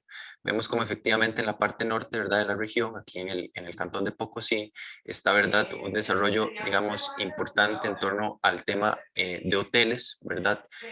Después vemos Limón como un segundo punto, vemos la zona de Guapiles, que en este caso sería la ciudad más importante o la ciudad cabecera, por así decirlo, del cantón de Pocosí, ¿verdad?, que también tiene un peso importante. Vemos como alrededor de la Ruta 32, que es que señalo por acá, es efectivamente como se ha ido desarrollando la provincia y el tema, digamos, principalmente el turismo. Y después Caribe Sur, ¿verdad?, como una predominancia significativa, ¿verdad?, que tiene que ver con la presencia, ¿verdad?, de los hoteles. Después vemos hoteles y habitaciones, ¿verdad?, también el mismo comportamiento, una tendencia tortuguero, Caribe Norte, Guapiles, Ruta 32, y después Limón. Vemos como, por ejemplo, un cantón como Matina está muy deprimido en el tema del turismo, o sea, prácticamente no hay actividades, y posterior Caribe Sur una explosión, ¿verdad? Y después aquí lo que vemos son las habitaciones, por cantón con y sin declaración turística, ¿verdad? Porque la declaración turística es, por así decirlo, como uno de los monitoreos que hace el ICT, ¿verdad? Con relación al desarrollo, digamos, turístico que se plantea, y vemos cómo efectivamente por cantón, en Pocosí y en general ¿verdad? La distribución que tenemos es que la mayoría de las habitaciones que hay, ¿verdad? No poseen declaratoria turística. Y eso hace que haya, por así decirlo, ¿verdad? Diversos niveles de descontrol con relación a la actividad turística. Partiendo de estos elementos, caracterizamos entonces dentro de nuestra región, ¿verdad? Dentro de los 6 cantones que hablábamos, que hay 3 que son claves. Pocosí, Limón, Cantón Central, y el Cantón de Talamanca. Ahora vamos a ver un poco cómo el desarrollo a partir de algunas variables ha estado impactando, digamos, sobre esto, y lo hemos observado presencialmente, ¿verdad? Digamos, estando ahí, pero también desde el espacio podemos hacer un monitoreo de qué es lo que está pasando. Entonces, una caracterización sobre estos 3 que acabo de decir: Pocosí, el cantón, digamos, de la sección norte, tiene una diversidad económica. De hecho es el cantón más diverso después de Limón, ¿verdad? Él tomó una posición por la migración, digamos, que ha habido, porque también Guapiles o Pocosí se ha convertido como una ciudad dormitorio, y eso ha permitido que haya una diversificación no solo en monocultivos, ¿verdad? Sino también en negocios, producción acuícola, y por otro lado es también el cantón que tiene la mayor población dentro de la región Vuelta al Caribe. La zona de Limón tiene una actividad portuaria, claramente, como lo mencionaba, los cruceros, la exportación y la importación son, digamos, de las dinámicas más significativas. Es el segundo en porcentaje de población, pero además presenta algunas características, ¿verdad? Por ejemplo, el desarrollo de las instituciones del Estado, ¿verdad? Generaron, ¿verdad? Que efectivamente hubiera empleo y diferentes trabajos en la zona de Limón, cosa que no se reproduce. Entonces, las oficinas del Estado, ¿verdad? Se planteaban, por ser Limón, el cantón central, digamos, dentro de la región, como el principal, por así decirlo, la capital, digamos, de la provincia, ha hecho que también exista como esta diversificación, digamos, de la economía. Y después tenemos el cantón de Talamanca, ¿verdad? Ya en la parte sur de la región, donde está en tercero en el lugar, digamos, de actividades productivas. Principalmente es el principal productor de la región de banano orgánico y cacao, ¿verdad? Que es una actividad que todavía continúa, y en menor proporción también que tiene declaratoria turística. O sea, a pesar de que en el gráfico, por ejemplo, en este vemos la explosión, ¿verdad? Con relación a las otras que tiene Talamanca, incluso con Limón, es al mismo tiempo el que presenta, ¿verdad? La mayor cantidad de hoteles, ¿verdad? Sin declaratoria turística. Y bueno, ahora hablando ya propiamente de las variables de observación, la primera variable que yo me puse a analizar, digamos, es cuál es la huella humana terrestre. Resulta ser que la huella humana terrestre es una puntuación a partir de un análisis que se hace, donde se determina, ¿verdad?, cuál es el impacto, digamos, que la humanidad está haciendo a partir de estos datos. Por ejemplo, los entornos construidos, la densidad poblacional, la infraestructura eléctrica, las tierras de cultivo, las tierras de pastoreo, las carreteras, ferrocarriles y vías navegables. Y en este caso, a través, digamos, de plataformas en línea, ¿verdad? Con el uso de las imágenes, podemos obtener este tipo de resultados, donde lo que vemos es que, por ejemplo, para el cantón de Pocosí, que es este primero que vemos, cada uno de los análisis va a ir Pocosí, Limón y Talamanca, digamos, vamos del norte hacia el sur para que no haya, digamos, como una confusión. Entonces, en este caso lo que estamos viendo, ¿verdad?, es que el cantón de Pocosí presenta, por ejemplo, una degradación, alta degradación por la actividad humana, y como vemos acá, ¿verdad?, está la ruta 32, pero también el centro de población de Guapiles, y cómo el impacto, ¿verdad?, se va extendiendo como una huella que va efectivamente haciendo la humanidad, en este caso la sociedad costarricense y su expansión, ¿verdad?, con los monocultivos, con las diferentes actividades hacia las zonas de las barras, donde efectivamente es donde tenemos altos porcentajes de biodiversidad, y ahora vamos a hablar un poco sobre el tema de la biodiversidad. En el cantón de Limón vemos un comportamiento similar, ¿verdad? Como la huella se intensifica, ¿verdad? Entre más clarito se ve el mapa, más impacto es el que se tiene; entre más oscuro, más conservado está. Y vemos también que, por ejemplo, el cantón de Pocosí, en este caso, obtuvo una puntuación 11/50, ¿verdad? El cantón de Limón obtuvo una puntuación de 8, lo cual también implica una alta degradación. y una concentración, ¿verdad? Efectivamente, hacia la zona actual del polo de Limón desarrollado. Y en el cantón de Talamanca tenemos un comportamiento de menor impacto, ¿verdad? Donde hay diferentes dinámicas que interactúan en ese territorio. Están los territorios indígenas, ¿verdad? Y la conservación y el manejo, digamos, el modo de vivienda, el modo de sobrevivencia que tienen, que es diferente, ¿verdad? Y no ha penetrado todavía. Sin embargo, vemos la costa, donde efectivamente cambia la dinámica, ¿verdad? Entonces, en Talamanca pasa, ¿verdad? Que hay una dinámica de estos territorios hacia la costa, donde claramente la penetración del turismo, pero también la penetración, digamos, de extranjeros ha tenido un impacto. Sin embargo, es el cantón, digamos, de los 3 polos de desarrollo que presenta una degradación moderada, lo cual dice que todavía se ha podido contener, ¿verdad?, los impactos que se están desarrollando. Otro de los análisis que realizamos fue la cobertura arbórea, ¿verdad? Que se define como toda la vegetación de más de 5 metros de altura que pueda adoptar la forma de bosques naturales o plantaciones. Y en este caso el análisis que se hacía era efectivamente sobre cómo ha estado la pérdida de cobertura en estos 3 polos de desarrollo, ¿verdad? ¿Cómo es que se está comportando? Porque de la experiencia, ¿cuál es, verdad? El desarrollo visto hasta no hace mucho tiempo es botar bosque para construir. Y vemos que efectivamente las imágenes también nos muestran ese comportamiento, ¿verdad? Como Pocosí, por ejemplo, entre el año 2001 y 2020 perdió 136 kilómetros cuadrados de cobertura arbórea, lo cual es un dato alarmante, significa una disminución del 5,67% de la cobertura arbórea desde el año 2000. Pensémoslo, digamos, en tiempos en los cuales ahora justamente hablaba Wendy, ¿verdad? De la crisis climática a la cual nosotros nos enfrentamos. Estamos eliminando los ecosistemas que nos proveen un montón de servicios. Servicios que al mismo tiempo, digamos que el turismo es parte, ¿verdad? O la zona del Caribe es parte de lo que atrae. Estamos literalmente tumbando las posibilidades de nuestra sobrevivencia futuro. Esto es el desarrollo, digamos, que tenemos. Primero vimos el impacto de la huella humana, ahora estamos viendo cómo eso también se ve reflejado sobre los recursos naturales. En el cantón de Limón se perdió un 87,8 kilómetros cuadrados de cobertura arbórea, un porcentaje menor, digamos, al que se ha perdido en Pocosí, y en ese caso, ¿verdad? Igual está cercano al 5% el porcentaje de pérdida que se ha tenido desde el año 2000, y en la zona de Talamanca tenemos un menor, ¿verdad? Una tendencia a menor explotación de los recursos forestales, y en este caso se habla de unos 70 kilómetros cuadrados que se han perdido a pesar de los territorios y los otros elementos, pero también si vemos el mapa, observamos a dónde se está concentrando la explotación de los recursos forestales y el cambio en la dinámica del uso de suelo. Y en este caso hablamos de alrededor de un 2,47% de pérdida de cobertura. El último índice, digamos, analizado fue el índice de intactidad de la biodiversidad, que se muestra y que es básicamente, ¿verdad?, cómo se han modificado lugares donde había, por así decirlo, un nivel de conservación de la biodiversidad y posteriormente eso se ha transformado por los diferentes usos que se ven. En este caso hay una categorización de muy bajo a muy alta, ¿verdad?, sobre qué tanto se está conservando, ¿verdad?, esa intactidad de la biodiversidad en la región. Y lo que vemos es que efectivamente los porcentajes están similares, sin embargo, Pocosí, polo de desarrollo, el Caribe Norte, mayor población, ¿verdad?, sigue presentando los índices más bajos, en este caso, ¿verdad?, de integridad de la biodiversidad, donde presenta un 62%. Por otro lado, que esto igual presenta un alto nivel de biodiversidad, a pesar, ¿verdad?, de los impactos y la deforestación que ha existido.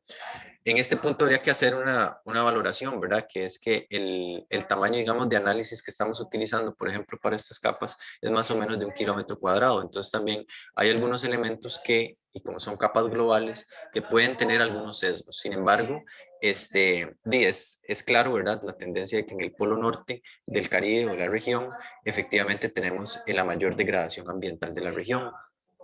Después tenemos que a nivel de Limón, un 74%, ¿verdad?, de integridad, tomando en cuenta, ¿verdad?, de que igual en las partes altas de Limón tenemos el Parque Internacional La Amistad, también tenemos la zona protectora del río Banano, la zona protectora de Bananito, que son estrategias de conservación de los recursos naturales que permiten que efectivamente, por ejemplo, estos porcentajes sean aumentados. Y en Talamanca, un comportamiento similar, ¿verdad? Igual aumenta, por ejemplo, el índice de conservación, digamos, de la biodiversidad con un 75%, ¿verdad? Y por último, bueno, algunas conclusiones en torno a estas imágenes y este recorrido rápido, ¿verdad? Es que, bueno, primero que todo, Limón y Pocosí son los que presentan una alta degradación de impacto humano. Pocosí es el cantón con mayor pérdida de cobertura de bosque, al mismo tiempo con mayor cantidad de, ¿verdad? De hoteles y otro montón de cosas. Sin embargo, hay que tomar en cuenta cómo se hace la medición de los hoteles, porque si no tenemos declaratoria turística, ¿verdad? El llegar o saber cuánto se está desarrollando complejiza un poco el análisis. Por otro lado, los análisis de biodiversidad necesitan ser más precisos, los que les mencioné ahora, ¿verdad? Con relación a poder hacer algunas investigaciones que puedan puntualizar, ¿verdad? Sobre efectivamente cómo se está dando la pérdida de la biodiversidad. El turismo en la región no es la actividad que está generando las mayores presiones por sus características de desarrollo, ¿verdad? ¿Qué significa esto? Que efectivamente el turismo está concentrándose en centros de población. O sea, el turismo no está, por ejemplo, en este momento no se están viendo proyectos turísticos como Hotel Rio, no se están viendo proyectos turísticos, ¿verdad? De una envergadura que pretende hacer grandes edificios o mucha cantidad, digamos, de habitaciones, sino que más bien todavía, ¿verdad? Se mantiene una tendencia de un turismo de crecimiento vegetativo, ¿verdad? Con propuestas, digamos, pequeñas, que al final de cuentas, si bien es cierto, como mencionábamos ahora, si empezamos a estudiar el turismo de proximidad, puede ser que se estén generando impactos que a esta escala de análisis no podemos ver, pero es que en la región hay otras actividades que están generando presiones muchísimo más fuertes, ¿verdad? Hablemos de los monocultivos, que son, por ejemplo, de las principales actividades que tenemos en la región, las principales generadoras de empleo, las principales generadoras de incluso dinámica económica, ¿verdad? Porque es al final la que permite dar trabajo. El turismo en este caso no logra insertar, por ejemplo, a tanta cantidad de personas. Y por último, existe una oportunidad para poder potenciar la región resguardando los recursos estratégicos, ¿verdad? Teniendo en cuenta estos análisis que estábamos haciendo. Si nosotros logramos identificar efectivamente en qué regiones es donde estamos teniendo las afectaciones en esta escala, podemos mejorar la implementación de planes y estrategias, digamos, que potencien el desarrollo de un turismo que, como lo veíamos ahora, ¿verdad? Tiene altos porcentajes todavía de biodiversidad, tiene efectivamente una concentración de los impactos humanos y eso permite que en las periferias se logren hacer estrategias. Eso sería lo que tenía para presentarles. Quedo atento de atender cualquier duda, consulta o comentario. Muchas gracias. Muchas gracias, Fernando. Muy interesante. Voy a darle la palabra a Arturo, que veo que ya levantó la mano. Entonces, tener la libertad. Hola, muchísimas gracias a Fernando y a Wendy, súper claro y de verdad que nos dan, digamos, una imagen amplia, ¿no? De lo que está pasando en este momento en esa región. Yo les iba a consultar sobre si han podido o qué han podido, digamos, rastrear sobre, bueno, en este momento en el Caribe Sur se está, si no me equivoco, discutiendo una actualización del plan regulador costero, ¿no? Y al mismo tiempo, a partir de unas visitas que yo he podido realizar a esa zona, me he dado cuenta que la actividad, digamos, inmobiliaria y de segundas residencias está tomando fuerza. Yo lo veo mucho en un marco general, ¿no? De lo que viene pasando con la ley esta de los nómadas digitales, ¿no? Que es un guiño a el sector inmobiliario. Y les preguntaría yo si ven ese sector en específico, el de las segundas residencias, como un eje potencialmente conflictivo en la región, tal vez no tan fuerte como en el Pacífico, pero sí me gustaría saber sus ideas, ¿no? Sus percepciones sobre eso. Gracias.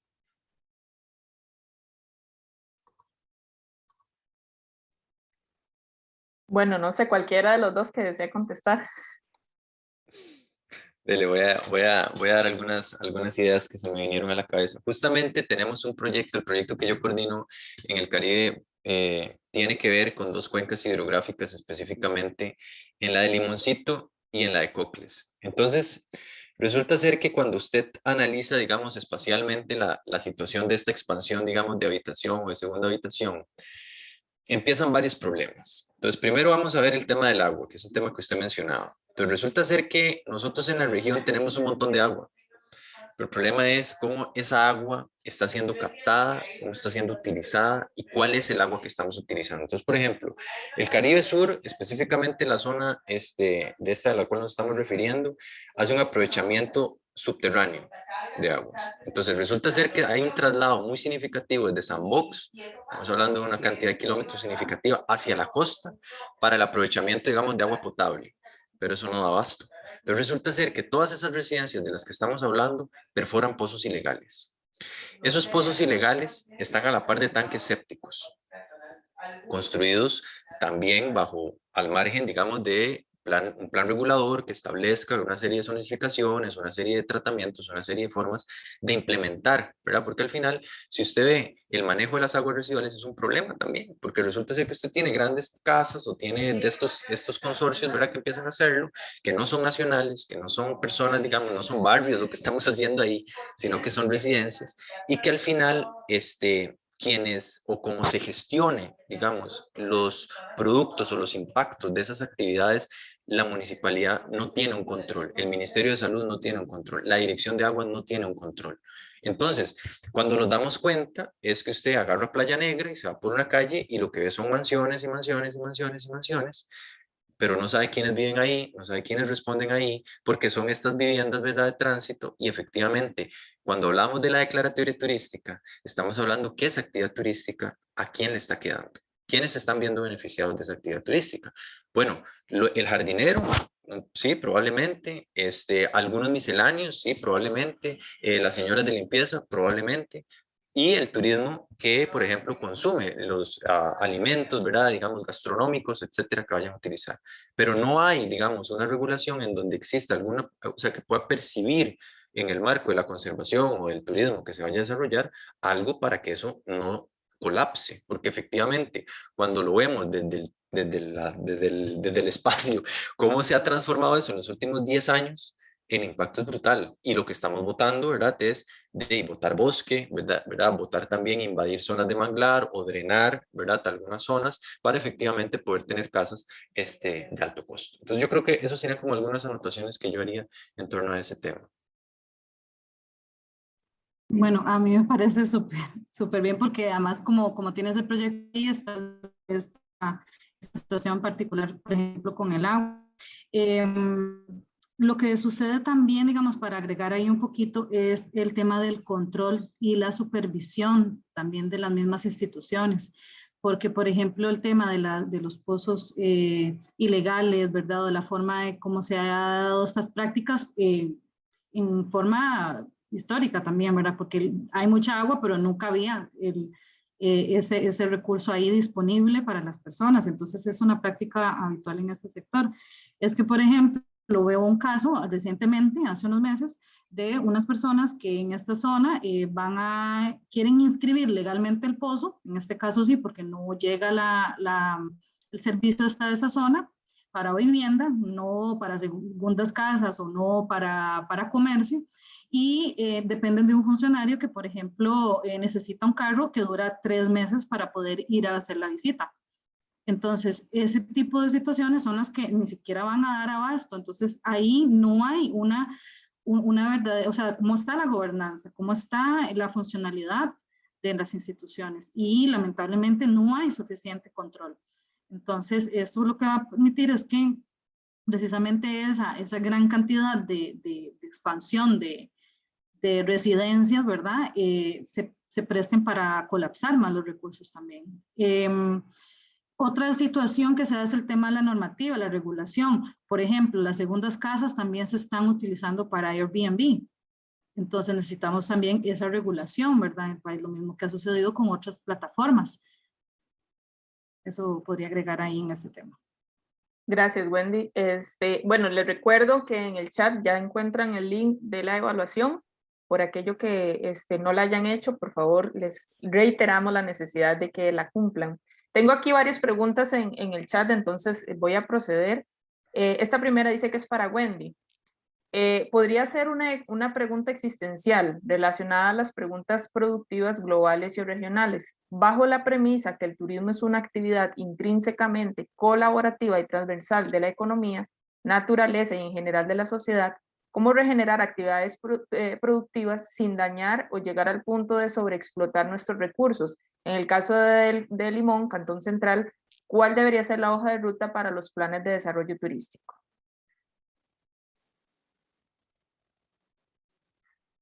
Bueno, precisamente se necesita la planificación. Ahí no tenemos también todavía el plan de ordenamiento territorial que hace años venimos diciendo y que hace años vienen diciendo que nos van a dar y que va a venir precisamente a ordenar las actividades económicas productivas del cantón. Entonces, han habido esfuerzos sí de coordinación institucional y organizaciones y eso me parece un avance, ¿verdad? Pero sí se requiere de todavía, ¿verdad? De estos actores.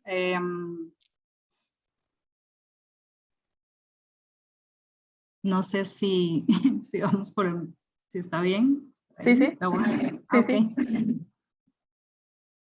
Okay. sí. Ok, vamos a ver. Tengo aquí unas preguntas que, bueno, son para Carla y para Arturo, que quedaron por ahí, que las hicieron hasta ahorita. Entonces voy a aprovechar que todavía están acá. Dice que para Carla, dice William, no me quedó claro si las zonas rurales de la zona mencionada, Barcelona y Cataluña, tienen la capacidad de mantener una gran capacidad de turismo. Voy a hacer la segunda pregunta que es para Arturo de una vez. Dice que para Arturo, ¿cuál ha sido el mayor conflicto debido al turismo en Guanacaste? Bueno, son estas dos preguntas que habían quedado por ahí, si gustan responder. Sí, bien, gracias William por tu pregunta y Alejandra por leerla. A ver, teniendo en cuenta la fragilidad de los espacios naturales y el contexto de crisis climática en el que nos encontramos, no creo que ningún espacio natural, ya sea en Cataluña, en Barcelona o donde sea, tenga la capacidad de recibir un gran número de turistas o un gran número de visitas. Actualmente, en el caso catalán, la mayoría de estos espacios cercanos a Barcelona es eso, no hay una infraestructura que permita estas visitas, ya sea servicios de salud, transporte público de calidad, servicios de información, mediación, etcétera, ni tampoco una capacidad de gestión del territorio, ya sea desde la administración local como territorial de tipo superior, ¿no? Hay esta ausencia de políticas. Entonces, en resumen, mucha gente, pocos espacios verdes en las ciudades, pocas zonas naturales con capacidad de suplir estas necesidades de la población y gestionar sus usos. Entonces, de hecho, ahora nos encontramos en un momento con muchos fuegos activos, tanto en Cataluña como en el resto de España, debido a un mal mantenimiento de las zonas rurales y también a una serie de malas prácticas. Y también, por otro lado, en las zonas de costa también suceden estas escenas de hiperfrecuentación, así que yo creo que la respuesta sería que no. Gracias, Carla. Arturo. Ya. Bueno, en tanto difusión mediática o atención de los medios, ¿no? Habría que decir Sardinal, ¿no? Un conflicto del año 2007-2008, ¿no? Que recibió muchísima atención en los medios nacionales y afuera, ¿no?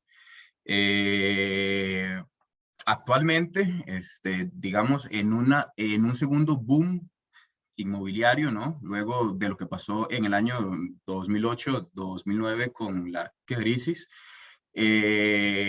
habría que mencionar Playa Potrero, un conflicto que fue por el agua también, ¿no? Donde hubo represión, movilización importante de las comunidades, de la comunidad, perdón. Y actualmente el conflicto que les comentaba, ¿no? El de Nosara, donde han habido ya acciones colectivas, ¿no? Movilización, denuncias, apoyos, tanto dentro de la comunidad como hacia afuera, y un poco fuera del país, ¿no? Y también, bueno, agradecerles esa respuesta que me dio Wendy y que Fernando, ¿no?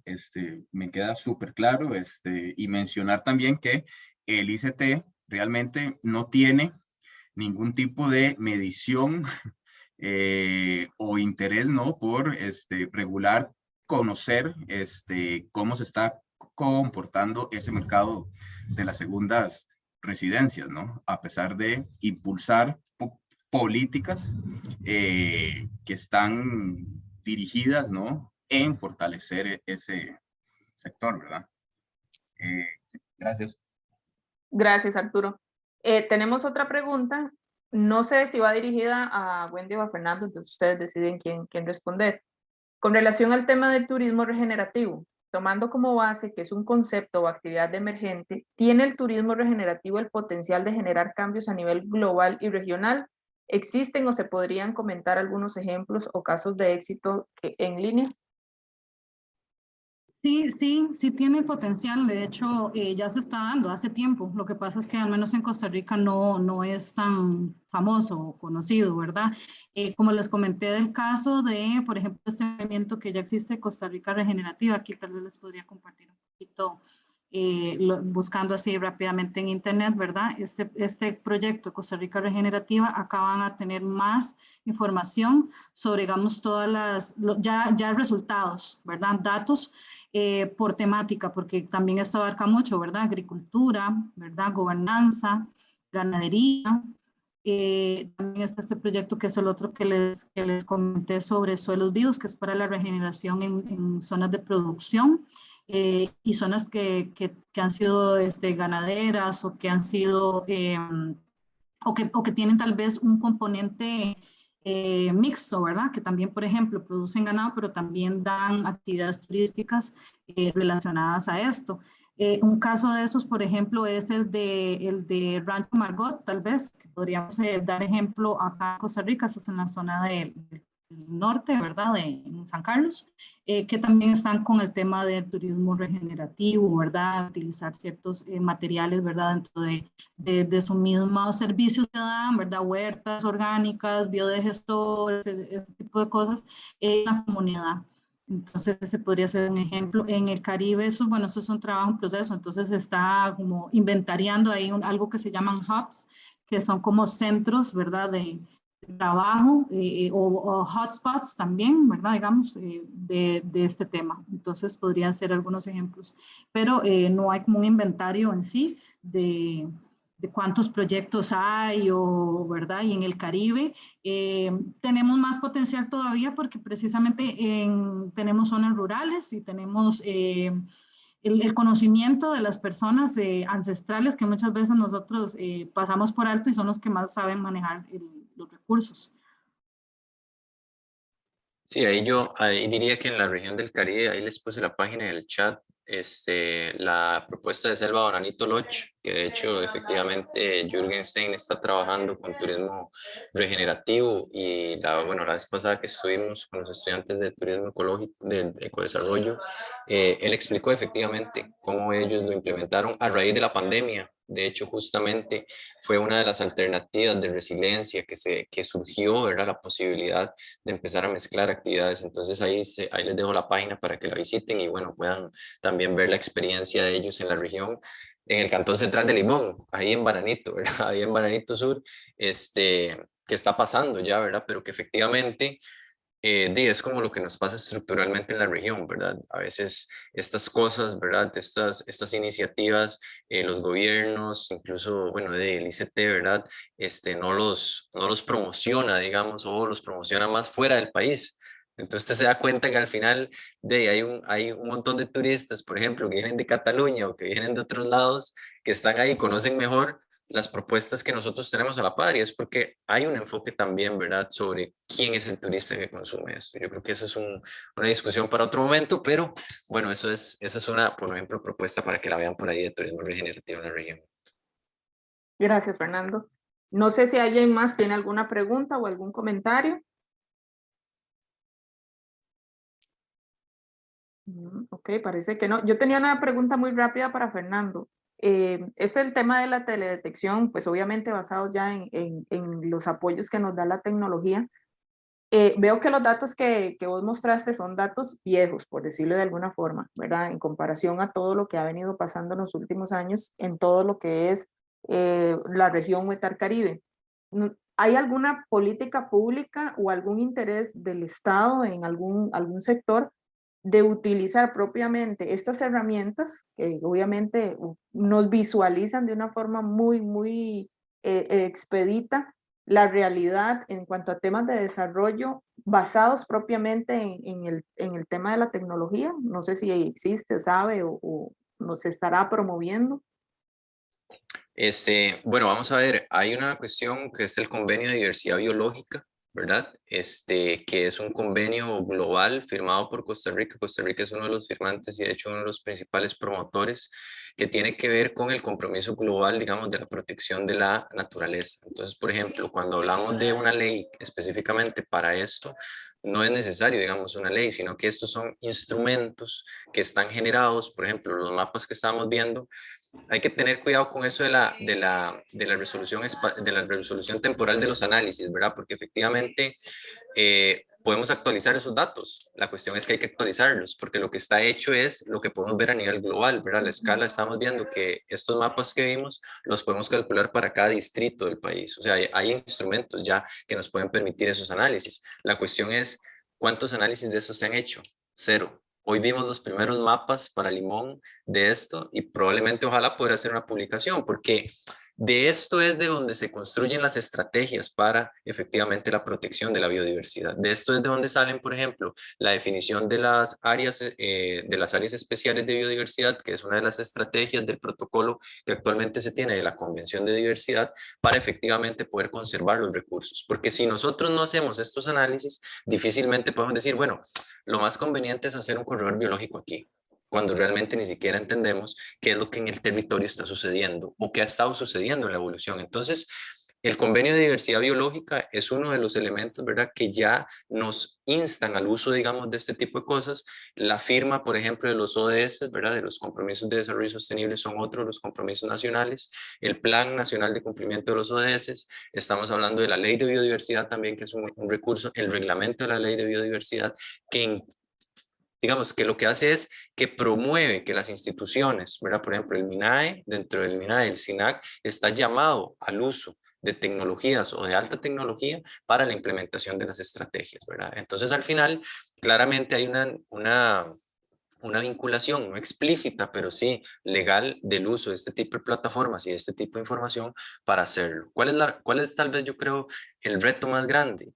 Pues que haya personas, ¿verdad?, dentro de la academia, que logremos generar el vínculo para que estos datos no se queden en un paper en Holanda, muy bonito, muy chiva, tengo mis puntos en la academia, pero realmente en la praxis las personas no saben lo que está pasando en su territorio, las personas no tienen idea de los impactos que se están generando y mucho menos la evolución. Simplemente voy, mira, sí, menos bosque, pero ¿qué significa eso? ¿Realmente qué significa menos bosque? Bueno, menos servicios ecosistémicos, menos oportunidades de desarrollo, por ejemplo, de turismo regenerativo o de otros. Entonces, tiene que ver un poco con eso. Yo creo que sí hay herramientas globales y locales que nos permiten la legitimidad para el uso de esto, tomar decisiones. Ok, listo. Muchísimas gracias, Fernando. Bueno, creo yo que por la hora es tiempo de ir cerrando, ¿verdad? No Alejandra, sé. Sí, yo le había levantado la mano hace rato, pero probablemente no la vio. no salió. Era como un aplauso, Bueno, más bien. Sí. Era, ¿no? Bueno, muy buenas tardes, diría yo casi, pues son buenos días, pero en Costa Rica. Pero discúlpenme, mi nombre es Ivonne Lepe, para quienes no me conocen. Debería haber estado desde el comienzo, pero tuve una cita médica que se prolongó hasta muy tarde y no alcancé a llegar a tiempo, y lamento no haber escuchado a todos los compañeros que participaron. Escuché un pedacito de Wendy y la de Fernando, y lo cual me pareció muy interesante. Por ahí está la grabación, por lo tanto espero poderla ver posteriormente. Yo solamente, además de agradecerles por su presencia, como parte del Observatorio de Turismo Sostenible del Caribe de Costa Rica, yo quería hacer un pequeño comentario. Todo esto que la academia hace, todo esto que en algún momento, a veces tardíamente, en el país se hacen, como son algunos planes reguladores, si no hay controles, que es lo fundamental, no sirven de nada. Y lo digo por experiencia propia. Yo fui ingeniera municipal hace muchísimos años y existía un plan regulador entonces, y como buena perfeccionista que soy, empecé a, cada permiso de construcción, me revisaba muy bien el plan regulador para otorgarlo o no. Y estaba muy bien zonificado Limón, en ese momento. Ahora hay otro plan regulador, pero digamos que había, por ejemplo, una zona de protección forestal, una zona de desarrollo controlado, por decir algunas. Y usted de pronto iba y veía que todo eso estaba residencial. Se habían dado permisos en lugares donde no debería haberse dado permiso. Sin ir más lejos, toda esta zona que era una zona de desarrollo, tenía otro nombre, pero digamos donde está el colegio, la universidad, los colegios, la María Inmaculada, no sé si han dado cuenta, pero también hay predios, ¿ya? Hay servicios educativos y hay predios. Esos predios nunca debieron estar ahí. Lo que pasó es que la gente corrió a pedir los permisos antes de que se pusiera en práctica el plan regulador. ¿Qué quiero decir yo con todo esto?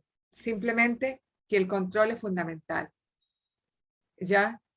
Y para ese control se necesita, además de la formación del ciudadano, porque el ciudadano, para que entienda por qué le están controlando, si es que le van a controlar, y también la concientización del funcionario que va a controlar. Pero además de eso, suficientes funcionarios y con un salario digno para que puedan controlar adecuadamente, ¿verdad? Porque si no se da la corrupción, que es lo que lamentablemente existe.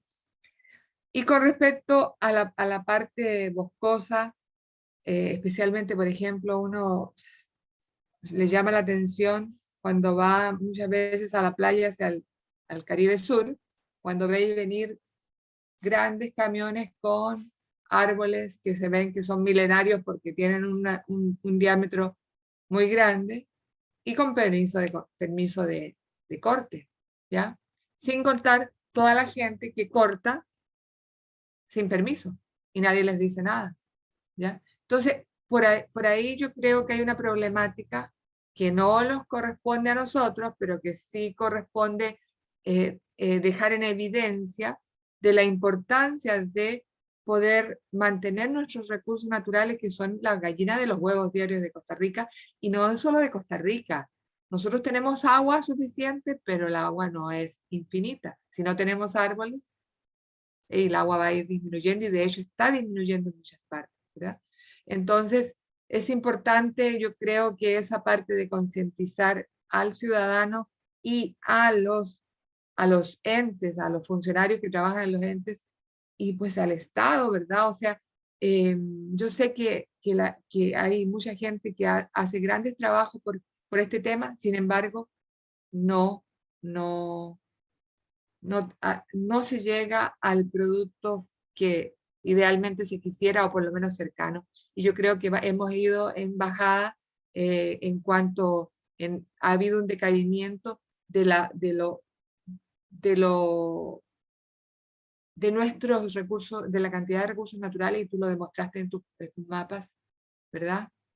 La pérdida de zonas boscosas, como la intacticidad ha ido disminuyendo, y especialmente en Caribe Norte, es lo que, si no mal no recuerdo, manifestó Fernando.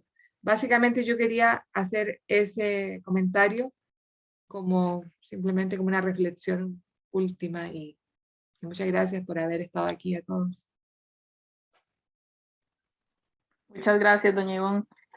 Bueno, los compañeros de ALBA estaban con el tiempo limitado, entonces tuvieron que retirarse un poco antes.